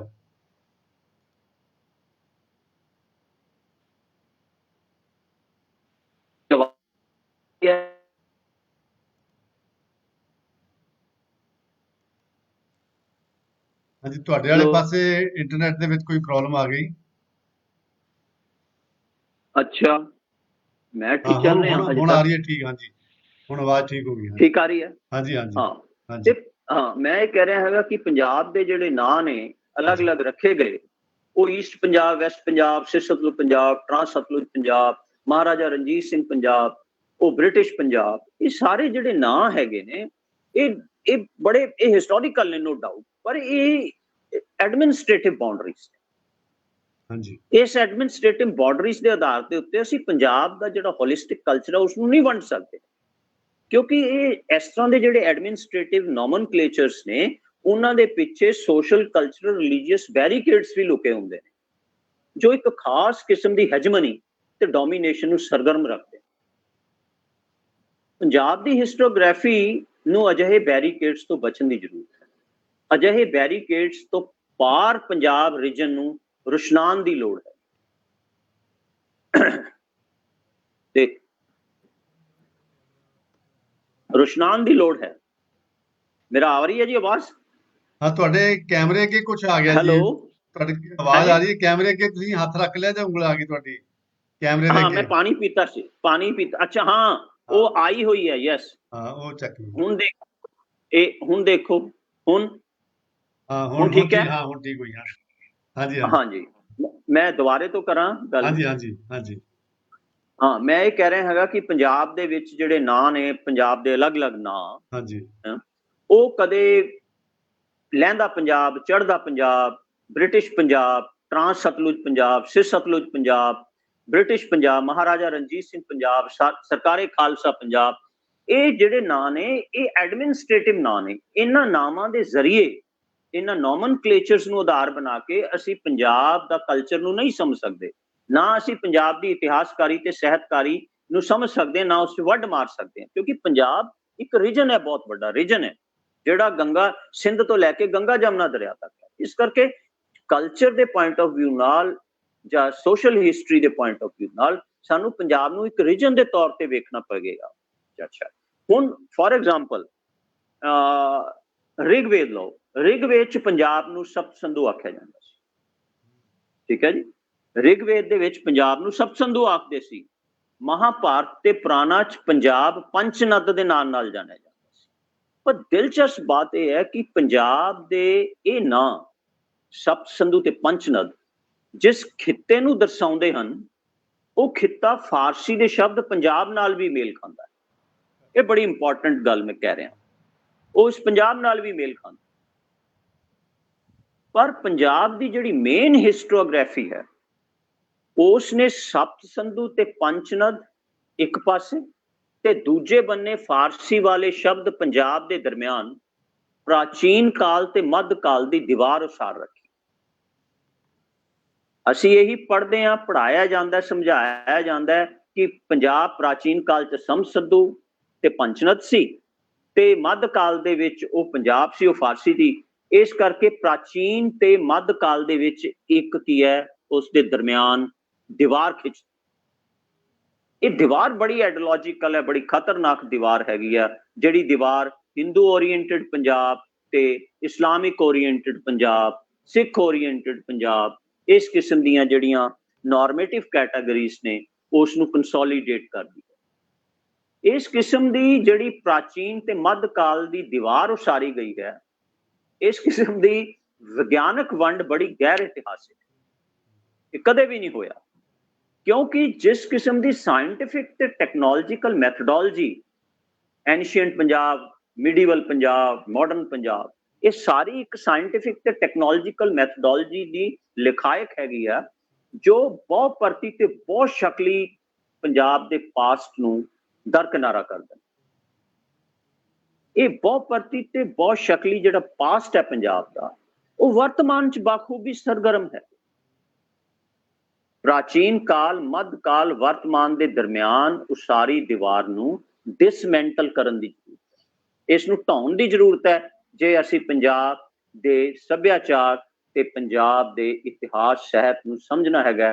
ਤਾਂ ਜਿਹੜੀਆਂ, ਕਿਉਂ ਸਾਡੇ ਦਿਮਾਗ ਦੇ ਵਿੱਚ ਜਦੋਂ ਅਸੀਂ ਪ੍ਰਾਚੀਨ ਮੱਧ ਕਰਦੇ ਹਾਂ ਤਾਂ ਸਾਡੇ ਕਾਲ ਦੇ ਵਿੱਚ ਰਿਗਵੇਦ ਤਾਂ ਸਾਨੂੰ ਹਿੰਦੂਆਂ ਦਾ ਹੀ ਲੱਗਦਾ, ਮੰਨ ਲਓ ਉਸ ਤਰ੍ਹਾਂ ਦਾ ਕਮਿਊਨਿਟੇਰੀਅਨ ਲੱਗਦਾ ਹੈ, ਜਦੋਂ ਕਿ ਇਹ ਇਸ ਧਰਤੀ ਦੇ ਉੱਤੇ ਇਸ ਨੂੰ ਕੀ ਕੀਤਾ ਗਿਆ, ਇਸ ਧਰਤੀ ਦੇ ਉੱਤੇ ਇਸ ਦਾ ਨਿਰਮਾਣ ਹੋਇਆ। ਇਸ ਹਵਾਲੇ ਦੇ ਨਾਲ ਮੈਨੂੰ ਗੱਲ ਯਾਦ ਆ ਰਹੀ ਹੈ ਰੇਮੰਡ ਵਿਲੀਅਮ। ਰੇਮੰਡ ਵਿਲੀਅਮ ਇਸ ਵਰਤਾਰੇ ਨੂੰ ਰੈਜ਼ੀਡੂਅਲ ਦੇ ਸੰਕਲਪ ਹੇਠ ਸਮਝਾਉਂਦਾ। ਉਹ ਕਹਿੰਦਾ ਕਿ ਜਿਹੜਾ ਰੈਜ਼ੀਡੂਅਲ ਹੈ, ਕਿਸੇ ਇੱਕ ਕਾਲ ਦਾ ਦੂਜਾ ਕਾਲ ਜਦੋਂ ਆਰੰਭ ਹੁੰਦਾ ਹੈ ਤਾਂ ਸਾਰਾ ਕੁਝ ਖਤਮ ਨਹੀਂ ਹੁੰਦਾ, ਪਿਛਲੇ ਕਾਲ ਦਾ ਰਹਿੰਦ ਖੂੰਦ ਵਰਤਮਾਨ 'ਚ ਵੀ ਆਉਂਦੀ ਹੈ। ਇਹ ਰੈਜ਼ੀਡੂਅਲ ਐਕਟਿਵ ਰਹਿੰਦਾ ਹੈਗਾ, not as an element of past but as an effective element of the present। ਇਹ ਬਾਤ ਸਾਹਿਤ ਦੇ ਉਹਨਾਂ ਇਤਿਹਾਸਕਾਰਾਂ ਨੂੰ ਵੀ ਸਮਝ ਲੈਣੀ ਚਾਹੀਦੀ ਹੈ ਜੋ ਪੰਜਾਬੀ ਸਾਹਿਤ ਦੇ ਇਤਿਹਾਸ ਨੂੰ ਪੂਰਵ ਨਾਨਕ ਕਾਲ ਤੇ ਨਾਨਕ ਕਾਲ 'ਚ ਵੰਡ ਕੇ ਵਿਗਿਆਨਕ ਤਰੀਕੇ ਨਾਲ ਸਮਝਦੇ ਤੇ ਸਮਝਾਉਂਦੇ ਹਨ। ਇਸ ਲਈ ਕਿਸੇ ਰੀਜਨ ਦਾ ਤਾਰੀਖੀ ਸਫ਼ਰ ਜਾਣਨ ਲਈ ਸਾਨੂੰ geography, language, dialects, regions, religions, sects, caste, communities ਦੇ ਆਪਸੀ ਰਿਸ਼ਤਿਆਂ ਨੂੰ ਸਮਝਣ ਤੇ ਸਥਾਪਿਤ ਕਰਨ ਦੀ ਲੋੜ ਹੈ। ਇਹ ਜਿਹੜਾ ਇੰਟਰਵਿਊਅਨ ਰਿਲੇਸ਼ਨਸ਼ਿਪ ਨੇ ਔਨ ਵੇਰੀਅਸ ਫਰੰਟਸ, ਦੇ constitute particular concept of Punjab, ਪੰਜਾਬੀਅਤ, एंड पंजाबी। सो दलील ये बनती है कि जिस कदर पंजाब की रहतल ने एक लंबी इतिहासिक प्रक्रिया का सफर करके पंजाब पंजाबी ते पंजाबीयत नूं उभारिया, उस पक्ष तो history of Punjab and history of Punjabi literature नूं दोबारे तो रीइम्प्लॉट करने की जरूरत है। इट नीड्स टू बी रीइम्प्लॉटेड, क्योंकि historically evolved Punjabi society, Punjabi culture, Punjabi language वो हिस्टोरिकली इवॉल्व हुई है ते वो हिस्टोरिकली एवोल्यूशन दे विच 5-6 एलीमेंट्स ने जिन्होंने तुसी इग्नोर नहीं कर सकते। वो इग्नोर क्यों नहीं कर सकते कि वो एलीमेंट की ने? वो हिस्टोरिकल एवोल्यूशन के दौरान रिसेप्टिविटी है, रेसिप्रोसिटी है, इनोवेशंस ने, creativity of the people and also multi layered organic structure है जिहड़ा सिर्फ not mere sum total of discrete layers. Discrete layers जिहड़ियां ने उन्हां दा सिर्फ जोड़ नहीं हैगा, they are so multi layer interwoven ने आपस दे विच, पूरियां आपस दे विच एक दूजे नाल उन्हां दा ताना बाना हैगा। तदी मैं कह सकदा हूं ना कि पंजाब दे विच डाइवर्सिटीज हैगियां ने इंटरवोवन, डिफरेंसेस नहीं है। This is the politics that to convert, to transform the diversities into differences. So सानू पंजाब दे इतिहासकारां नू ते लिटरेरी इतिहासकारां नू एक गल समझण दी जरूरत हैगी है, पर अजिहे पंजाब नू दोवां पंजाबां दी मेन स्ट्रीम हिस्टोग्राफी ने दरकिनारा कीता होया। पर पंजाब दी लुकाई ते पंजाबी सभ्याचार ते सहत ने इस नू साम के रखिया होया। असल विच पंजाब रीजन पंजाब दी लुकाई दी विरासत है। पूरा पंजाब रीजन जिहड़ा सिंध तो लैके गंगा जमुना दुआब तक है, पूरा जिहड़ी स्वीप है वो पंजाब दी लुकाई दी विरासत है। सियासत ते स्टेटां नूं इस विरासत च दखल अंदाजी करन दी बजाय मदद करनी चाहिए। जे अजोके संदर्भ च आखां तद पंजाब दी गलबात केवल हिंदू मुस्लिम सिख के हवाले नाल की जाती है अजकल। पर मैं जो इतिहास पढ़दा तो हिंदू मुस्लिम सिख तो फरंगी दे आने तो पहला भी सन। Then what is the difference? Difference है कि उस समय दे हिंदू मुसलमान सिख की जिहड़ी लुकाई सी, उन्हां दी सोच रहनी बहनी रहतल उस किस्म की सिख मुस्लिम हिंदू नहीं सी जो कलोनीयल ते पोस्ट कलोनीयल दौर च पैदा की गई, तराशी गई, हुण भी तराशी जा रही है। कैटागरीज तो उस टाइम भी सी, पर उस समय का जो तुसी सारा लोगों का लिटरेचर लाइफ स्टाइल सारा उन्हें पढ़ते है तो तुहानूं पता लगता कि Hindu Muslim Sikhs were there, caste communities were there, but they were so but they constitute an integrated whole जिहड़ा जिस जिहड़ियां त्रेड़ां ने, फॉल्ट लाइन्स ने, वो तो कलोनीयल ते पोस्ट कलोनीयल पीरियड दे विच ही आ गई। सो दलील है कि जिवें मैं ऊपर दस आया कि सभ्याचार दे जिहड़े नैन नक्श ने अते इसका सुभाव है, इसनूं तुसी इमीडिएट हिस्टोरिकल कॉन्टेक्स्ट च नहीं समझ सकते। नो, इसनूं लॉन्ग टर्म हिस्टोरिकल स्ट्रक्चर्स दे नजरिए तो तलाशन ते पढ़न की जरूरत है। लॉन्ग टर्म हिस्टोरिकल अप्रोच इतिहासकारी दे कलावे नूं वसी कर दिया, वाइडन कर दिया, उस च एक क्वालिटेटिव ट्रांसफॉर्मेशन लैकर आती है जिसनों असीं शिफ्ट की तब्दीली कहने। पंजाब पंजाबी पंजाबीयत का जो त्रेड़ मुखी संकल्प मेन स्ट्रीम हिस्टोग्राफी मौजूद है, उस विच ये शिफ्टी तब्दीली वड मार दी है, रप्चर डिसकंटिन्यूटी क्रिएट कर दी है। सो विचारन वाला मुद्दा बड़ा इंपॉर्टेंट है जिहड़ा मैं तुहाडे नाल शेयर करना चाहना विद ऑल ह्यूमिलिटी कि हिस्टोरिकली सोचना विचारना ते लिखना किवें है, कि असी इतिहास नूं हिस्टोरिकली लिख सकते हैं। जिस किस्म का असी इतिहासकारी मेन स्ट्रीम हिस्टोग्राफी है कि वो हिस्टोरिकली करैक्ट है। What I mean to say that कि असी किस बुनियाद ते किसे वर्तारे नूं हिस्टोरिकल आखदे हैं। साडे कोले रैशनल की हैगा किसे वर्तारे नूं हिस्टोरिकल आखण दा। नंबर 1। नंबर 2, जो हिस्टोरिकल है कि ਅਸੀਂ ਉਸ ਨੂੰ ਹਿਸਟੋਰੀਕਲੀ ਲਿਖ ਵੀ ਸਕਦੇ ਹਾਂ? ਇਹ ਸਵਾਲ ਪੰਜਾਬੀ ਸਾਹਿਤ ਦੀ ਇਤਿਹਾਸਕਾਰੀ ਤੇ ਵੀ ਲਾਗੂ। ਪੰਜਾਬੀ ਸਾਹਿਤ ਦੀ ਇਤਿਹਾਸਕਾਰੀ ਚ ਇਤਿਹਾਸ ਤੇ ਸਾਹਿਤ, ਜਦੋਂ ਅਸੀਂ ਕਹਿੰਦੇ ਕਿ ਪੰਜਾਬੀ ਸਾਹਿਤ ਦੀ ਇਤਿਹਾਸਕਾਰੀ, ਉਹਦੇ ਵਿੱਚ ਦੋ ਗੱਲਾਂ ਬੜੀਆਂ ਇੰਪੋਰਟੈਂਟ ਇਨਵੋਲਵ ਨੇ, ਇਤਿਹਾਸ ਅਤੇ ਸਾਹਿਤ। ਕੀ ਇਸ ਤਰ੍ਹਾਂ ਇਤਿਹਾਸ ਤੇ ਸਾਹਿਤ ਇਸ ਤਰ੍ਹਾਂ ਗੁੰਦੇ ਜਾਂ ਬੁਣੇ ਹੋਏ ਹਨ ਕਿ ਇੱਕ ਹੋਲਿਸਟਿਕ ਇੰਟਰਵੂਵਨ ਗੁੰਦਵਾ ਟੈਕਸਚਰ ਪੇਸ਼ ਕਰ ਸਕਣ? ਪ੍ਰੋਫੈਸਰ ਮੋਹਨ ਸਿੰਘ ਦੀਵਾਨਾ ਤੋਂ ਲੈ ਕੇ ਹੁਣ ਤੱਕ ਦਾ ਜੋ ਮੈਂ ਇਤਿਹਾਸ ਪੜ੍ਹਿਆ ਹੈ, ਉਸ ਦੇ ਵਿੱਚ ਇਤਿਹਾਸ ਬੈਕਗਰਾਉਂਡ ਦੇ ਤੌਰ ਤੇ ਯੂਜ਼ ਹੋ ਰਿਹਾ, ਕੰਟੈਕਸਟ ਦੇ ਤੌਰ ਤੇ ਯੂਜ਼ ਕੀਤਾ। Try to understand the difference between background and context. ਮਤਲਬ ਜਦੋਂ ਤੁਸੀਂ ਪੰਜਾਬੀ ਸਾਹਿਤ ਦੇ ਇਤਿਹਾਸ ਨੂੰ ਹਿਸਟਰੀ ਦੀ ਕੈਨਵਸ ਤੇ ਉਤਾਰੋਗੇ ਤਾਂ ਪੰਜਾਬ ਦੇ ਇਤਿਹਾਸ ਤੇ ਸਾਹਿਤ ਦੇ ਆਰਗੈਨਿਕ ਰਿਲੇਸ਼ਨ ਤੇ ਐਸਟੈਬਲਿਸ਼ ਹੋਣਗੇ। ਅਸੀਂ ਉਸ ਕੈਨਵਸ ਨੂੰ ਸਮਝ ਨਹੀਂ ਸਕਦੇ, ਹਿਸਟਰੀ ਦੀ ਕੈਨਵਸ ਨੂੰ, ਵੀ ਕੀ ਗੱਲਬਾਤ ਹੋ ਰਹੀ ਹੈ। ਇਸ ਕਰਕੇ ਉਸਦੀ ਇੰਪਲੋਟਮੈਂਟ ਜਿਹੜੀ ਹੈਗੀ ਆ ਪੰਜਾਬੀ ਸਾਹਿਤ ਦੀ ਇਤਿਹਾਸਕਾਰੀ ਦੀ ਇੰਪਲੋਟਮੈਂਟ ਉਦੋਂ ਹੀ ਹੋਏਗੀ ਜਦੋਂ ਉਸ ਦੇ ਵਿੱਚ ਹਿਸਟੋਰੀਕਲ ਬੈਕਗਰਾਉਂਡ ਦੀ ਬਜਾਏ ਹਿਸਟੋਰੀਕਲ ਕੰਟੈਕਸਟ ਹੋਏਗਾ।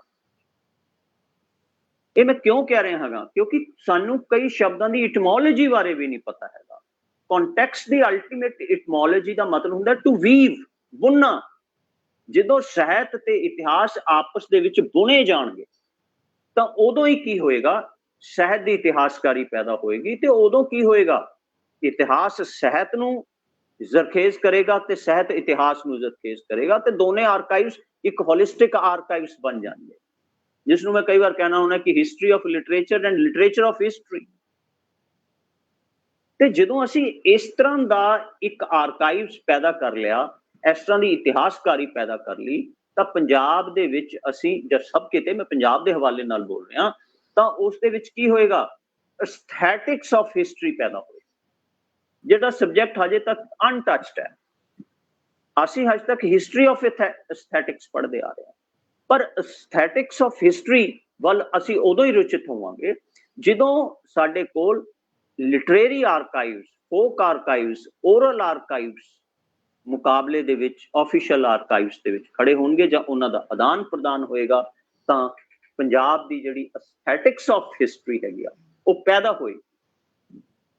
ਤੇ ਇਸ ਕਰਕੇ ਹਜੇ ਤੱਕ ਸਾਡੇ ਕੋਲੇ ਪੰਜਾਬ ਦੀ, ਮੰਨ ਲਓ ਅਸੀਂ ਐਸਥੈਟਿਕਸ ਆਫ ਹਿਸਟਰੀ ਤਾਂ ਹੈ ਹੀ ਨਹੀਂ।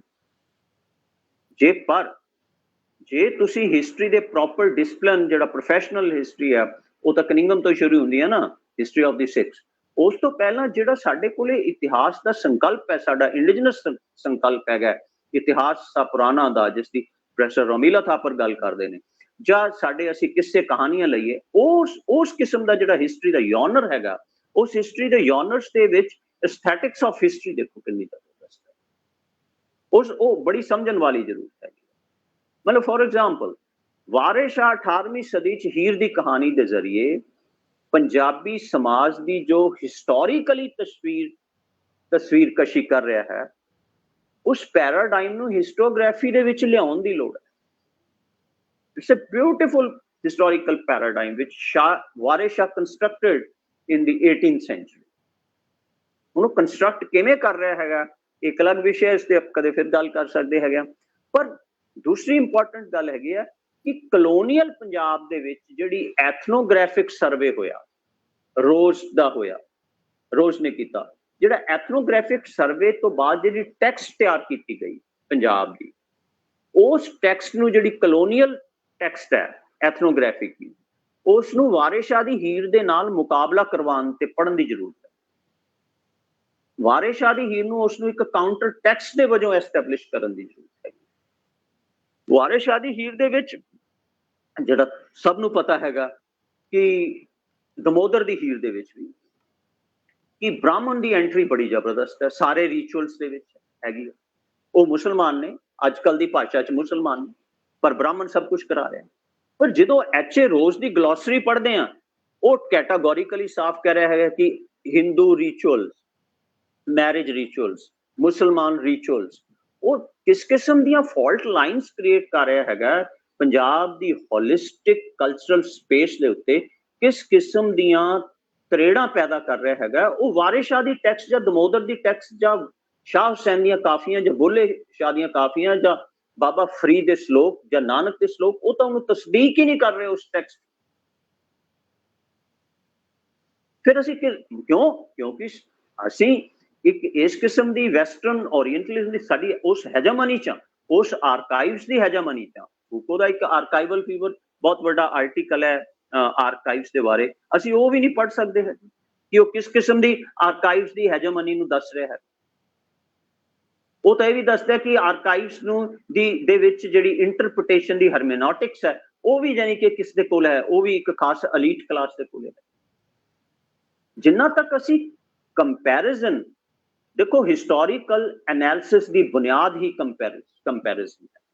किस किस्म दी टैक्स्ट आर्काइव्स डिस्कोर्सेस दी असी कंपैरेटिव स्टडी करते हैं।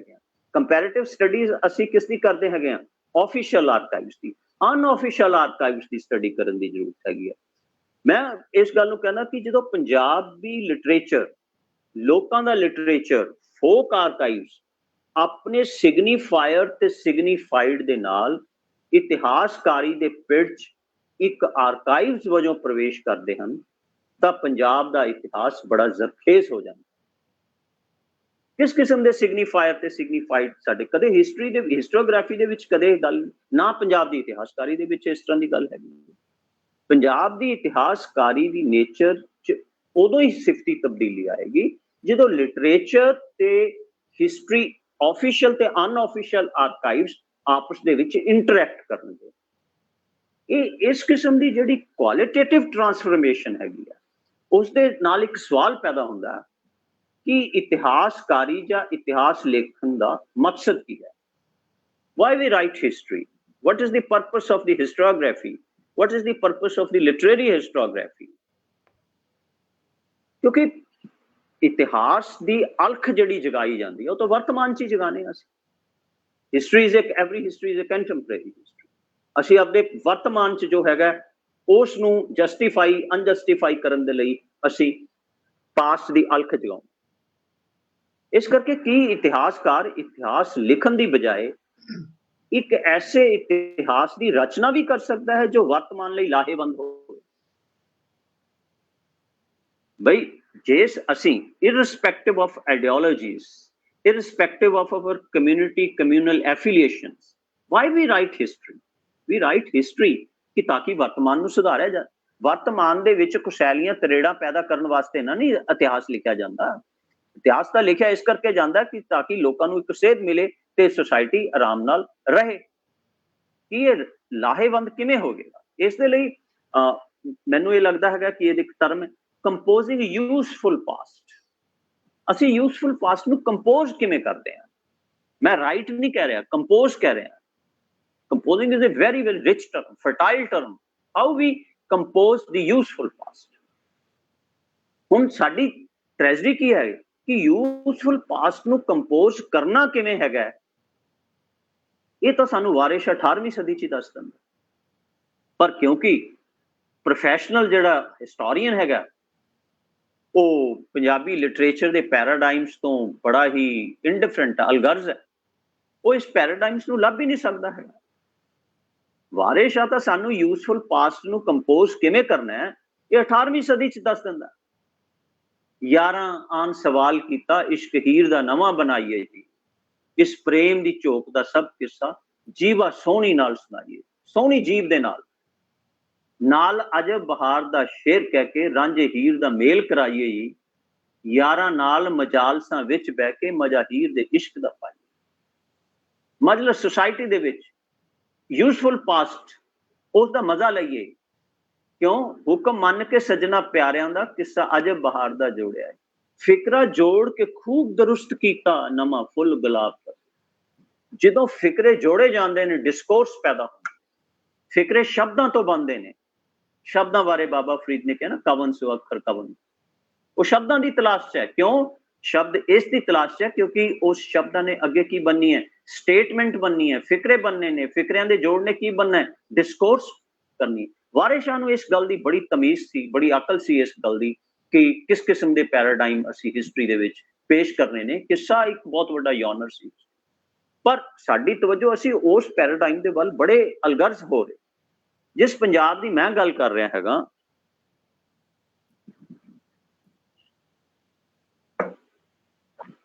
ਜਿਸ ਪੰਜਾਬ ਦੀ ਮੈਂ ਗੱਲ ਕਰ ਰਿਹਾ ਹੈਗਾ, ਉਸ ਦੇ ਵਿੱਚ ਮਸਲਨ 3 ਧਰਾਤਲ ਬੜੇ ਇੰਪੋਰਟੈਂਟ ਲੱਗਦੇ ਨੇ। ਇੱਕ ਕੁਰਕਸ਼ੇਤਰ, ਇੱਕ ਸੈਯਦਪੁਰ ਤੇ ਇੱਕ ਅਨੰਦਪੁਰ ਸਾਹਿਬ। ਇਹ 3 ਧਰਾਤਲ ਮੈਨੂੰ ਬੜੇ ਇੰਪੋਰਟੈਂਟ ਲੱਗਦੇ ਨੇ।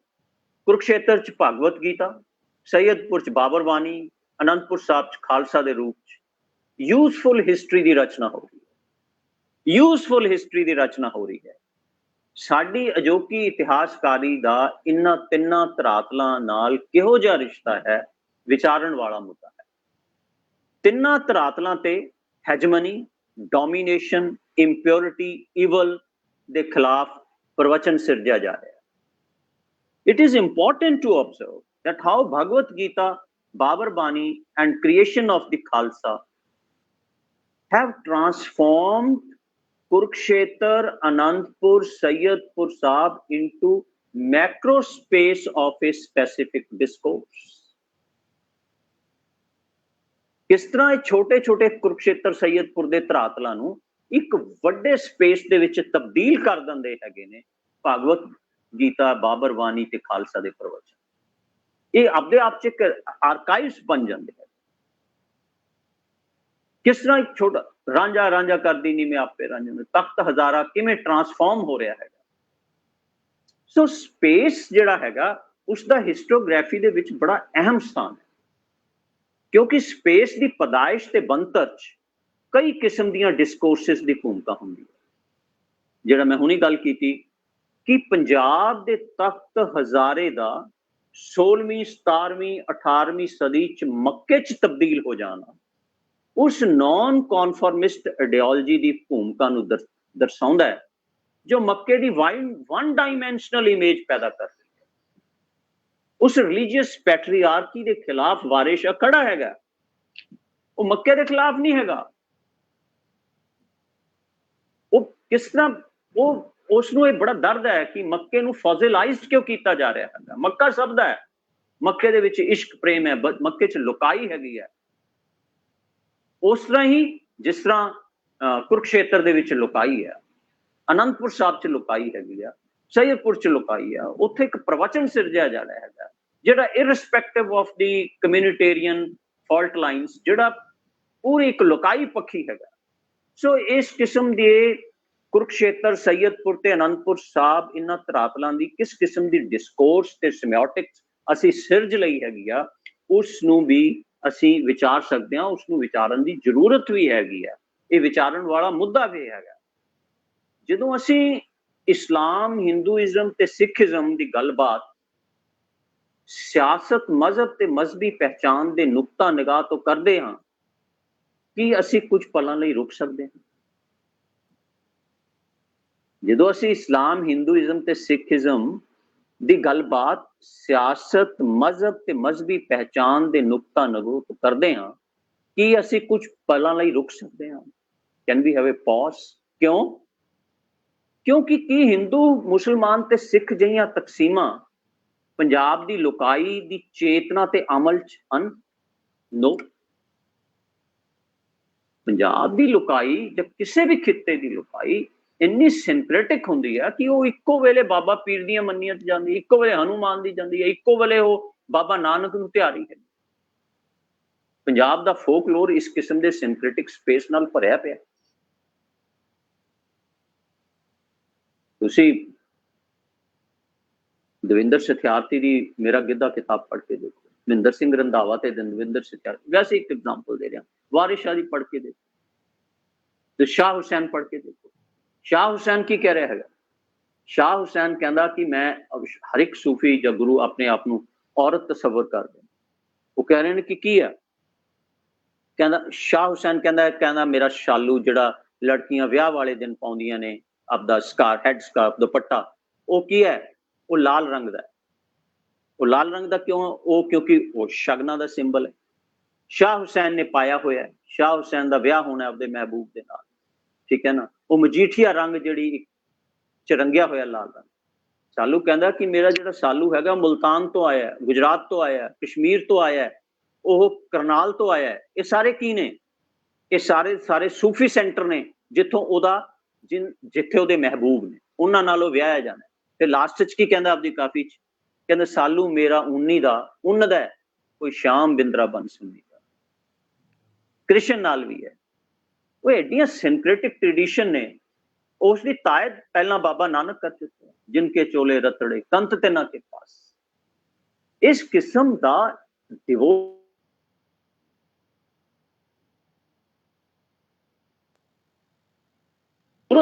ਪੰਜਾਬੀ ਤੇ ਪੰਜਾਬੀਅਤ ਦੀ ਗੱਲਬਾਤ ਹੋ ਰਹੀ ਹੈ। ਇਸ ਨੂੰ ਇਸ ਕਿਸਮ ਦੀਆਂ ਤੁਸੀਂ ਕੁਸ਼ੈਲੀਆਂ ਤਰੇੜਾਂ 'ਚ ਜਦੋਂ ਵੰਡਦੇ ਹੋ ਤਾਂ ਉਦੋਂ ਗੜਬੜ ਪੈਦਾ ਹੋ ਜਾਂਦੀ ਹੈ। ਪੰਜਾਬ, ਪੰਜਾਬੀ, ਪੰਜਾਬੀਅਤ ਦਾ ਜੋ ਤਸਵੀ ਤਬਾ ਵਾਲਾ ਸਿੱਖ ਮੁਖੀ, ਹਿੰਦੂ ਮੁਖੀ, ਮੁਸਲਮਾਨ ਮੁਖੀ ਪ੍ਰਵਚਨ ਬਸਤੀਵਾਦੀ ਦੌਰ ਤੋਂ ਸਰਗਰਮ ਹੈ, ਉਸ ਪ੍ਰਵਚਨ ਨੂੰ ਪੰਜਾਬ ਦੀ ਲੁਕਾਈ ਜਾਂ ਪੰਜਾਬ ਦੇ ਫੋਕ ਆਰਕਾਈਵਸ ਜਾਂ ਪੰਜਾਬ ਦੇ ਡਿਵੋਸ਼ਨਲ ਆਰਕਾਈਵਸ ਉਹ ਪ੍ਰਵਾਨ ਤਾਂ ਨਹੀਂ ਕਰਦੇ, ਬਿਲਕੁਲ ਨਹੀਂ ਕਰਦੇ। ਅਸੀਂ ਅਜੇ ਤੀਕ ਪੰਜਾਬ, ਪੰਜਾਬੀ, ਪੰਜਾਬੀਅਤ ਦੀ ਟੈਕਸਟ ਕਿਵੇਂ ਤਿਆਰ ਕਰਨੀ ਹੈ, ਇਸ ਬੁਨਿਆਦੀ ਮੁੱਦੇ ਵੱਲ ਅਵੇਸਦੇ ਹਾਂ। ਮੈਂ 2-3 ਸ਼ਬਦਾਂ 'ਚ ਆਪਦੇ ਇਸ ਲੈਕਚਰ ਨੂੰ ਬੜੀ ਹਿਊਮਿਲਿਟੀ ਦੇ ਨਾਲ ਬੰਦ ਕਰਦਾ। ਪੰਜਾਬ ਦਰਸ਼ਨ ਲਈ ਜ਼ਰੂਰੀ ਹੈ ਕਿ ਅਸੀਂ ਪੰਜਾਬ ਦੇ ਇਤਿਹਾਸ, ਸਾਹਿਤ ਤੇ ਸੱਭਿਆਚਾਰ ਦੀ ਇਤਿਹਾਸਕਾਰੀ ਨੂੰ ਮੁੜ ਤੋਂ ਵਿਚਾਰੀਏ, ਸਜਰੇ ਪਰ ਦਬੇ ਹੋਏ ਮਿਸਲਖਾਨਿਆਂ ਦੀ ਤਲਾਸ਼ ਕਰੀਏ। ਇਨ੍ਹਾਂ ਉਪਰਾਲਿਆਂ ਨਾਲ ਹੀ ਅਸੀਂ ਪੰਜਾਬ ਦਰਸ਼ਨ ਦੇ ਸਫ਼ਰ ਤੇ ਪੁਖਤਾ ਕਦਮਾਂ ਨਾਲ ਤੁਰ ਸਕਦੇ ਹਾਂ। ਧੰਨਵਾਦ।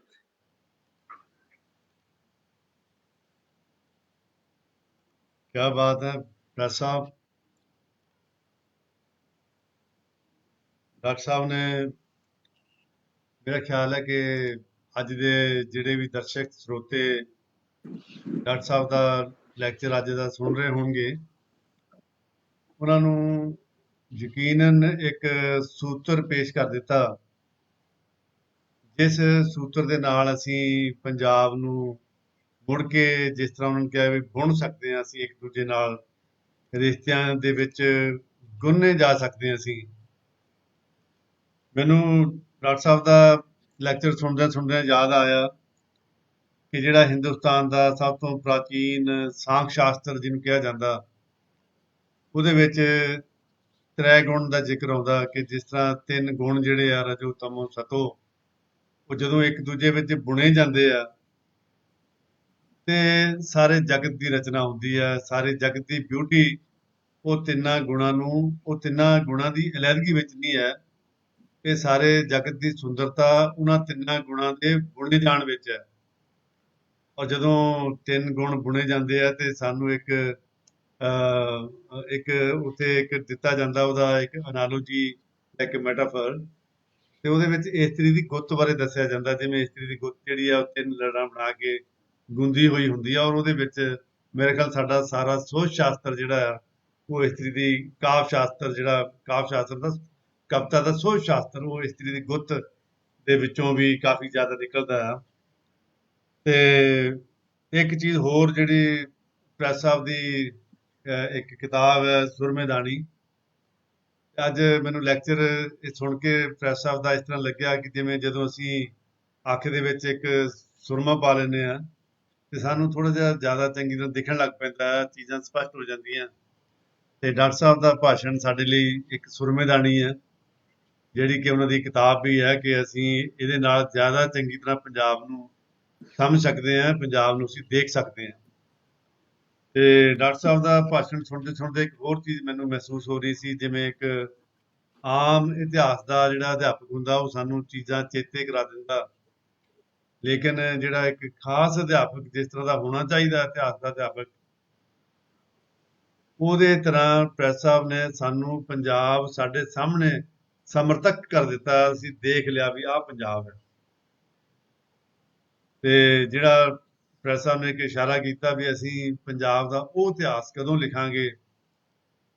ਤੇ ਮੈਂ ਡਾਕਟਰ ਸਾਹਿਬ ਨੂੰ ਬੇਨਤੀ ਕਰਦਾ ਕਿ ਉਹ ਆਪਣੇ ਇਸ ਯਤਨ ਨੂੰ ਹੋਰ ਜ਼ਿਆਦਾ ਚੰਗੀ ਤਰ੍ਹਾਂ ਲੋਕਾਂ ਤੱਕ ਫੈਲਾਉਣ, ਤਾਂ ਕਿ ਪੰਜਾਬ ਦੇ ਲੋਕ, ਪੰਜਾਬ ਦਾ ਖਾਸ ਤੌਰ ਤੇ ਪੰਜਾਬ ਦਾ ਅਜੋਕਾ ਵਿਦਿਆਰਥੀ ਉਹ ਇਸ ਚੈਲੰਜ ਨੂੰ ਐਕਸੈਪਟ ਕਰੇ ਕਿ ਅਸੀਂ ਪੰਜਾਬ ਦਾ ਉਸ ਤਰ੍ਹਾਂ ਦਾ ਇਤਿਹਾਸ ਸਿਰਜ ਸਕੀਏ ਜਿਹਦੇ ਵਿੱਚ ਪੰਜਾਬ ਦੀਆਂ ਇਹ ਜਿਹੜੀਆਂ ਵੰਡੀਆਂ ਜਿਹੜੀਆਂ ਹਿੰਦੂ ਸਿੱਖ ਤੇ ਮੁਸਲਮਾਨ ਦੀਆਂ ਇਹ ਵੰਡੀਆਂ ਖਤਮ ਨਾ ਹੋਣ, ਇਹ ਵੰਡੀਆਂ ਇਸ ਤਰ੍ਹਾਂ ਬੁਣੀਆਂ ਜਾ ਸਕਣ ਕਿ ਇਹਨਾਂ ਨੂੰ ਅਲੱਗ-ਅਲੱਗ ਰੂਪਾਂ 'ਚ ਦੇਖਣਾ ਸਾਡੇ ਲਈ ਮੁਸ਼ਕਲ ਹੋ ਜਾਵੇ ਕਿ ਇਸ ਤਰ੍ਹਾਂ ਦਾ ਇੱਕ ਸਹਿਜ, ਇੱਕ ਸੁਹਜ ਦੇ ਰੂਪ ਵਿੱਚ ਸਾਡੇ ਸਾਹਮਣੇ ਪੇਸ਼ ਹੋਣ।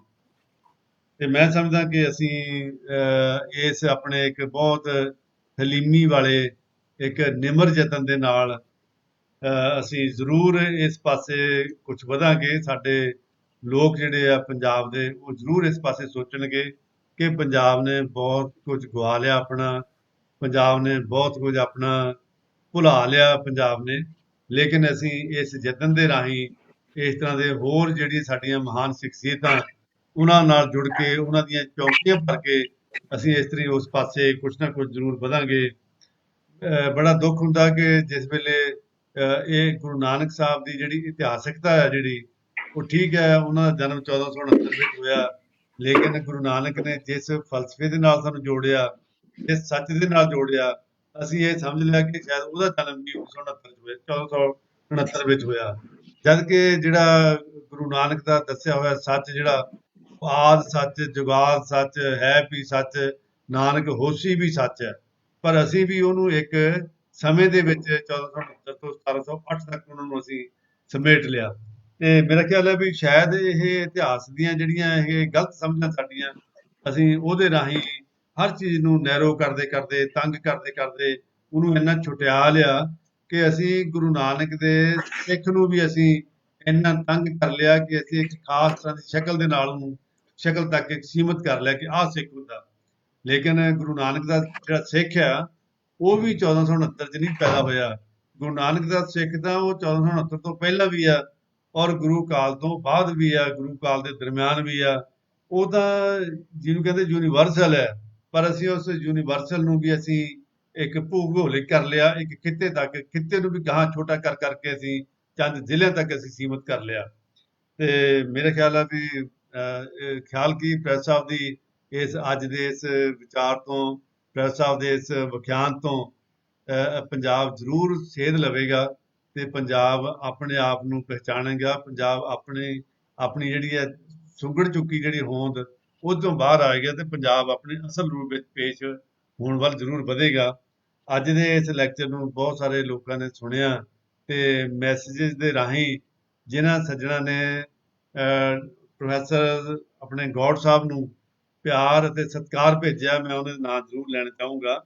ਇੱਕ ਚੰਡੀਗੜ੍ਹ ਤੋਂ ਹੀ ਪ੍ਰੋਫੈਸਰ ਹਰਪਾਲ ਸਿੰਘ ਜੀ, ਦਿੱਲੀ ਤੋਂ professor Yadavinder Singh, professor Harjeet Gill, professor Manjinder Singh, Jaspal Firdausi ਪ੍ਰੈਸ ਸਾਹਿਬ ਦਾ ਹੀ ਵਿਦਿਆਰਥੀ, ਤੇ ਇੱਕ vice chancellor doctor Dharamjeet Singh ji, doctor Jasvir Singh ਇਤਿਹਾਸ ਦੇ ਪ੍ਰੋਫੈਸਰ, ਇੱਕ ਸਾਡੇ ਰਾਮਗੜੀਆ ਕਾਲਜ ਦੇ ਪ੍ਰੋਫੈਸਰ ਰਾਜ ਕੁਮਾਰ ਜੀ ਜਿਹੜੇ ਇਤਿਹਾਸ ਦੇ ਬਹੁਤ ਕੀਨ ਓਬਜ਼ਰਵਰ ਹਨ। ਉਹਨਾਂ ਤੋਂ ਇਲਾਵਾ ਇੱਕ ਕਿਰਨਪ੍ਰੀਤ ਕੌਰ ਜੀ ਤੇ ਹਰਦੀਪ ਕੌਰ ਵੜੈਚ, ਇਹਨਾਂ ਨੇ ਵੀ ਪ੍ਰੈਸ ਸਾਹਿਬ ਦਾ ਲੈਕਚਰ ਸੁਣਿਆ ਵੀ, ਔਰ ਅਸੀਂ ਇਹਨਾਂ ਵੱਲੋਂ ਵੀ ਪ੍ਰੈਸ ਸਾਹਿਬ ਨੂੰ ਪਿਆਰ ਜਿਹੜਾ ਤੇ ਸਤਿਕਾਰ ਉਹ ਭੇਜਦੇ ਹਾਂ। ਤੇ ਅੱਜ ਦੇ ਇੱਕ ਜਿਹੜਾ ਇਸ ਪ੍ਰੋਗਰਾਮ ਦੇ ਵਿੱਚ ਜਿਨ੍ਹਾਂ ਨੇ ਇਹਨੂੰ ਅੱਜ ਕੁਝ ਮੌਸਮ ਖਰਾਬ ਸੀਗਾ, ਜਿਵੇਂ ਮੈਂ ਪਿਛਲੀ ਵਾਰੀ ਕਿਹਾ ਸੀਗਾ ਵੀ ਸਾਡਾ ਜਿਹੜਾ ਬਿਜਲੀ ਦਾ ਸਿਸਟਮ ਹੈ ਇਹ ਮਰੋੜੀਆਂ ਦੇ ਉੱਤੇ ਚੱਲਦਾ, ਔਰ ਜਦੋਂ ਮਾੜੀ ਜਿਹੀ ਬਿਜਲੀ ਤੂਫਾਨ ਆਉਂਦਾ ਤੇ ਉਹ ਝਟ ਖੁੱਲ ਜਾਂਦੀਆਂ, ਫਿਰ ਉਹ ਜੋੜਦੇ ਆ, ਕਦੇ ਖੁੱਲਦੀਆਂ ਕਦੇ ਜੁੜਦੀਆਂ, ਤੇ ਇਸ ਤਰ੍ਹਾਂ ਦਾ ਵਾਤਾਵਰਣ ਸਵੇਰ ਤੋਂ ਚੱਲ ਰਿਹਾ ਸੀਗਾ ਇੱਥੇ ਫਗਵਾੜੇ ਵਿੱਚ। ਪਰ ਰੱਬ ਦੀ ਮਿਹਰ ਹੋਈ ਕਿ ਸਾਡੀ ਚੰਗੀ ਕਿਸਮਤ ਕਿ ਬਿਜਲੀ ਆ ਗਈ ਤੇ ਸਾਡਾ ਨੈੱਟ ਵੀ ਠੀਕ ਚੱਲਿਆ ਤੇ ਅਸੀਂ ਪ੍ਰੈਸ ਸਾਹਿਬ ਦਾ ਲੈਕਚਰ ਸੁਣ ਸਕੇ। ਲੇਕਿਨ ਜਿਨ੍ਹਾਂ ਨੇ ਇਹਨੂੰ ਸੁਣਨਯੋਗ ਬਣਾਇਆ ਤੇ ਜਿਨ੍ਹਾਂ ਦੀ ਮਿਹਨਤ ਦੇ ਨਾਲ ਅਸੀਂ ਸੁਣ ਸਕੇ, ਮਹਿਤਾਬ, ਦਿਲਦਾਰ, ਪਰਮਿੰਦਰ, ਹਰਪ੍ਰੀਤ, ਕਮਲੇਸ਼ ਗੋਇਲ, ਜਿਹੜੇ ਸਪੈਸ਼ਲੀ ਇਸ ਲੈਕਚਰ ਨੂੰ ਹਕੀਕਤ ਵਿੱਚ ਲਿਆਉਣ ਲਈ ਪਟਿਆਲੇ ਤੋਂ ਚੱਲ ਕੇ ਆਏ ਕੱਲ, ਤੇ ਜਸਕਰਨ ਤੇ ਸਾਡੇ ਬਹੁਤ ਸਤਿਕਾਰਯੋਗ ਮੈਡਮ ਹਰਮੀਤ ਕੌਰ ਜੀ, ਤੇ ਇਹਨਾਂ ਸਾਰਿਆਂ ਦੀ ਮਿਹਨਤ ਦੇ ਨਾਲ ਇਹ ਅੱਜ ਦਾ ਜਿਹੜਾ ਲੈਕਚਰ ਸਾਜ਼ਗਾਰ ਹੋ ਸਕਿਆ। ਮੈਂ ਇੱਕ ਵਾਰੀ ਫਿਰ ਕਹਿਣਾ ਚਾਹੁੰਦਾ ਕਿ ਪ੍ਰੈਸ ਸਾਹਿਬ ਨੇ ਸਾਨੂੰ ਭੁੱਲੇ ਹੋਏ ਪੰਜਾਬ ਦਾ ਸਿਰਫ ਚੇਤਾ ਨਹੀਂ ਕਰਾਇਆ, ਉਹਨਾਂ ਨੇ ਇਵੋਕ ਨਹੀਂ ਕੀਤਾ, ਉਹਨਾਂ ਨੇ ਪੰਜਾਬ ਇਨਵੋਕ ਕਰ ਦਿੱਤਾ, ਸਾਡੇ ਸਾਹਮਣੇ ਸਮਰਥਕ ਕਰ ਦਿੱਤਾ। ਮੈਂ ਉਹਨਾਂ ਦੀ ਇਸ ਕਲਾ ਤੋਂ, ਉਹਨਾਂ ਦੀ ਇਸ ਕਰਾਮਾਤ ਤੋਂ ਬਹੁਤ ਪ੍ਰਭਾਵਿਤ ਹੋਇਆ ਤੇ ਅਸੀਂ ਜ਼ਰੂਰ ਉਹਨਾਂ ਤੋਂ ਫਾਇਦਾ ਲਵਾਂਗੇ। ਪ੍ਰੋਫੈਸਰ ਸਾਹਿਬ ਬਹੁਤ ਬਹੁਤ ਮਿਹਰਬਾਨੀ ਜੀ। ਅਗਲੇ ਲੈਕਚਰ ਦੇ ਫਿਰ ਥੈਂਕ ਯੂ ਅਸੀਂ ਮਿਲਾਂਗੇ। ਜੀ ਸਰ, ਥੈਂਕ ਯੂ, ਸਤਿ ਸ਼੍ਰੀ ਅਕਾਲ।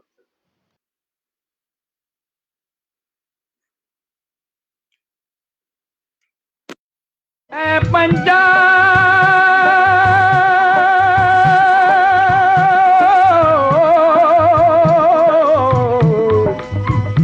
ਐ ਪੰਜਾ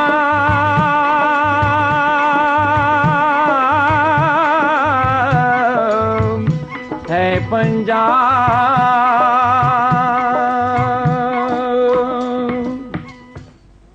ਐ ਪੰਜਾਬ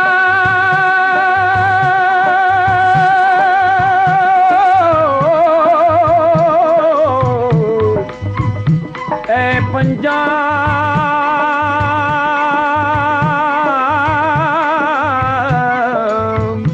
ਹੈ ਪੰਜਾਬ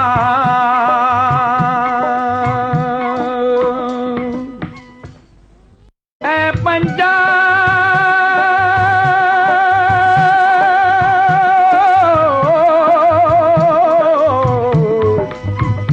ਐ ਪੰਜਾਬ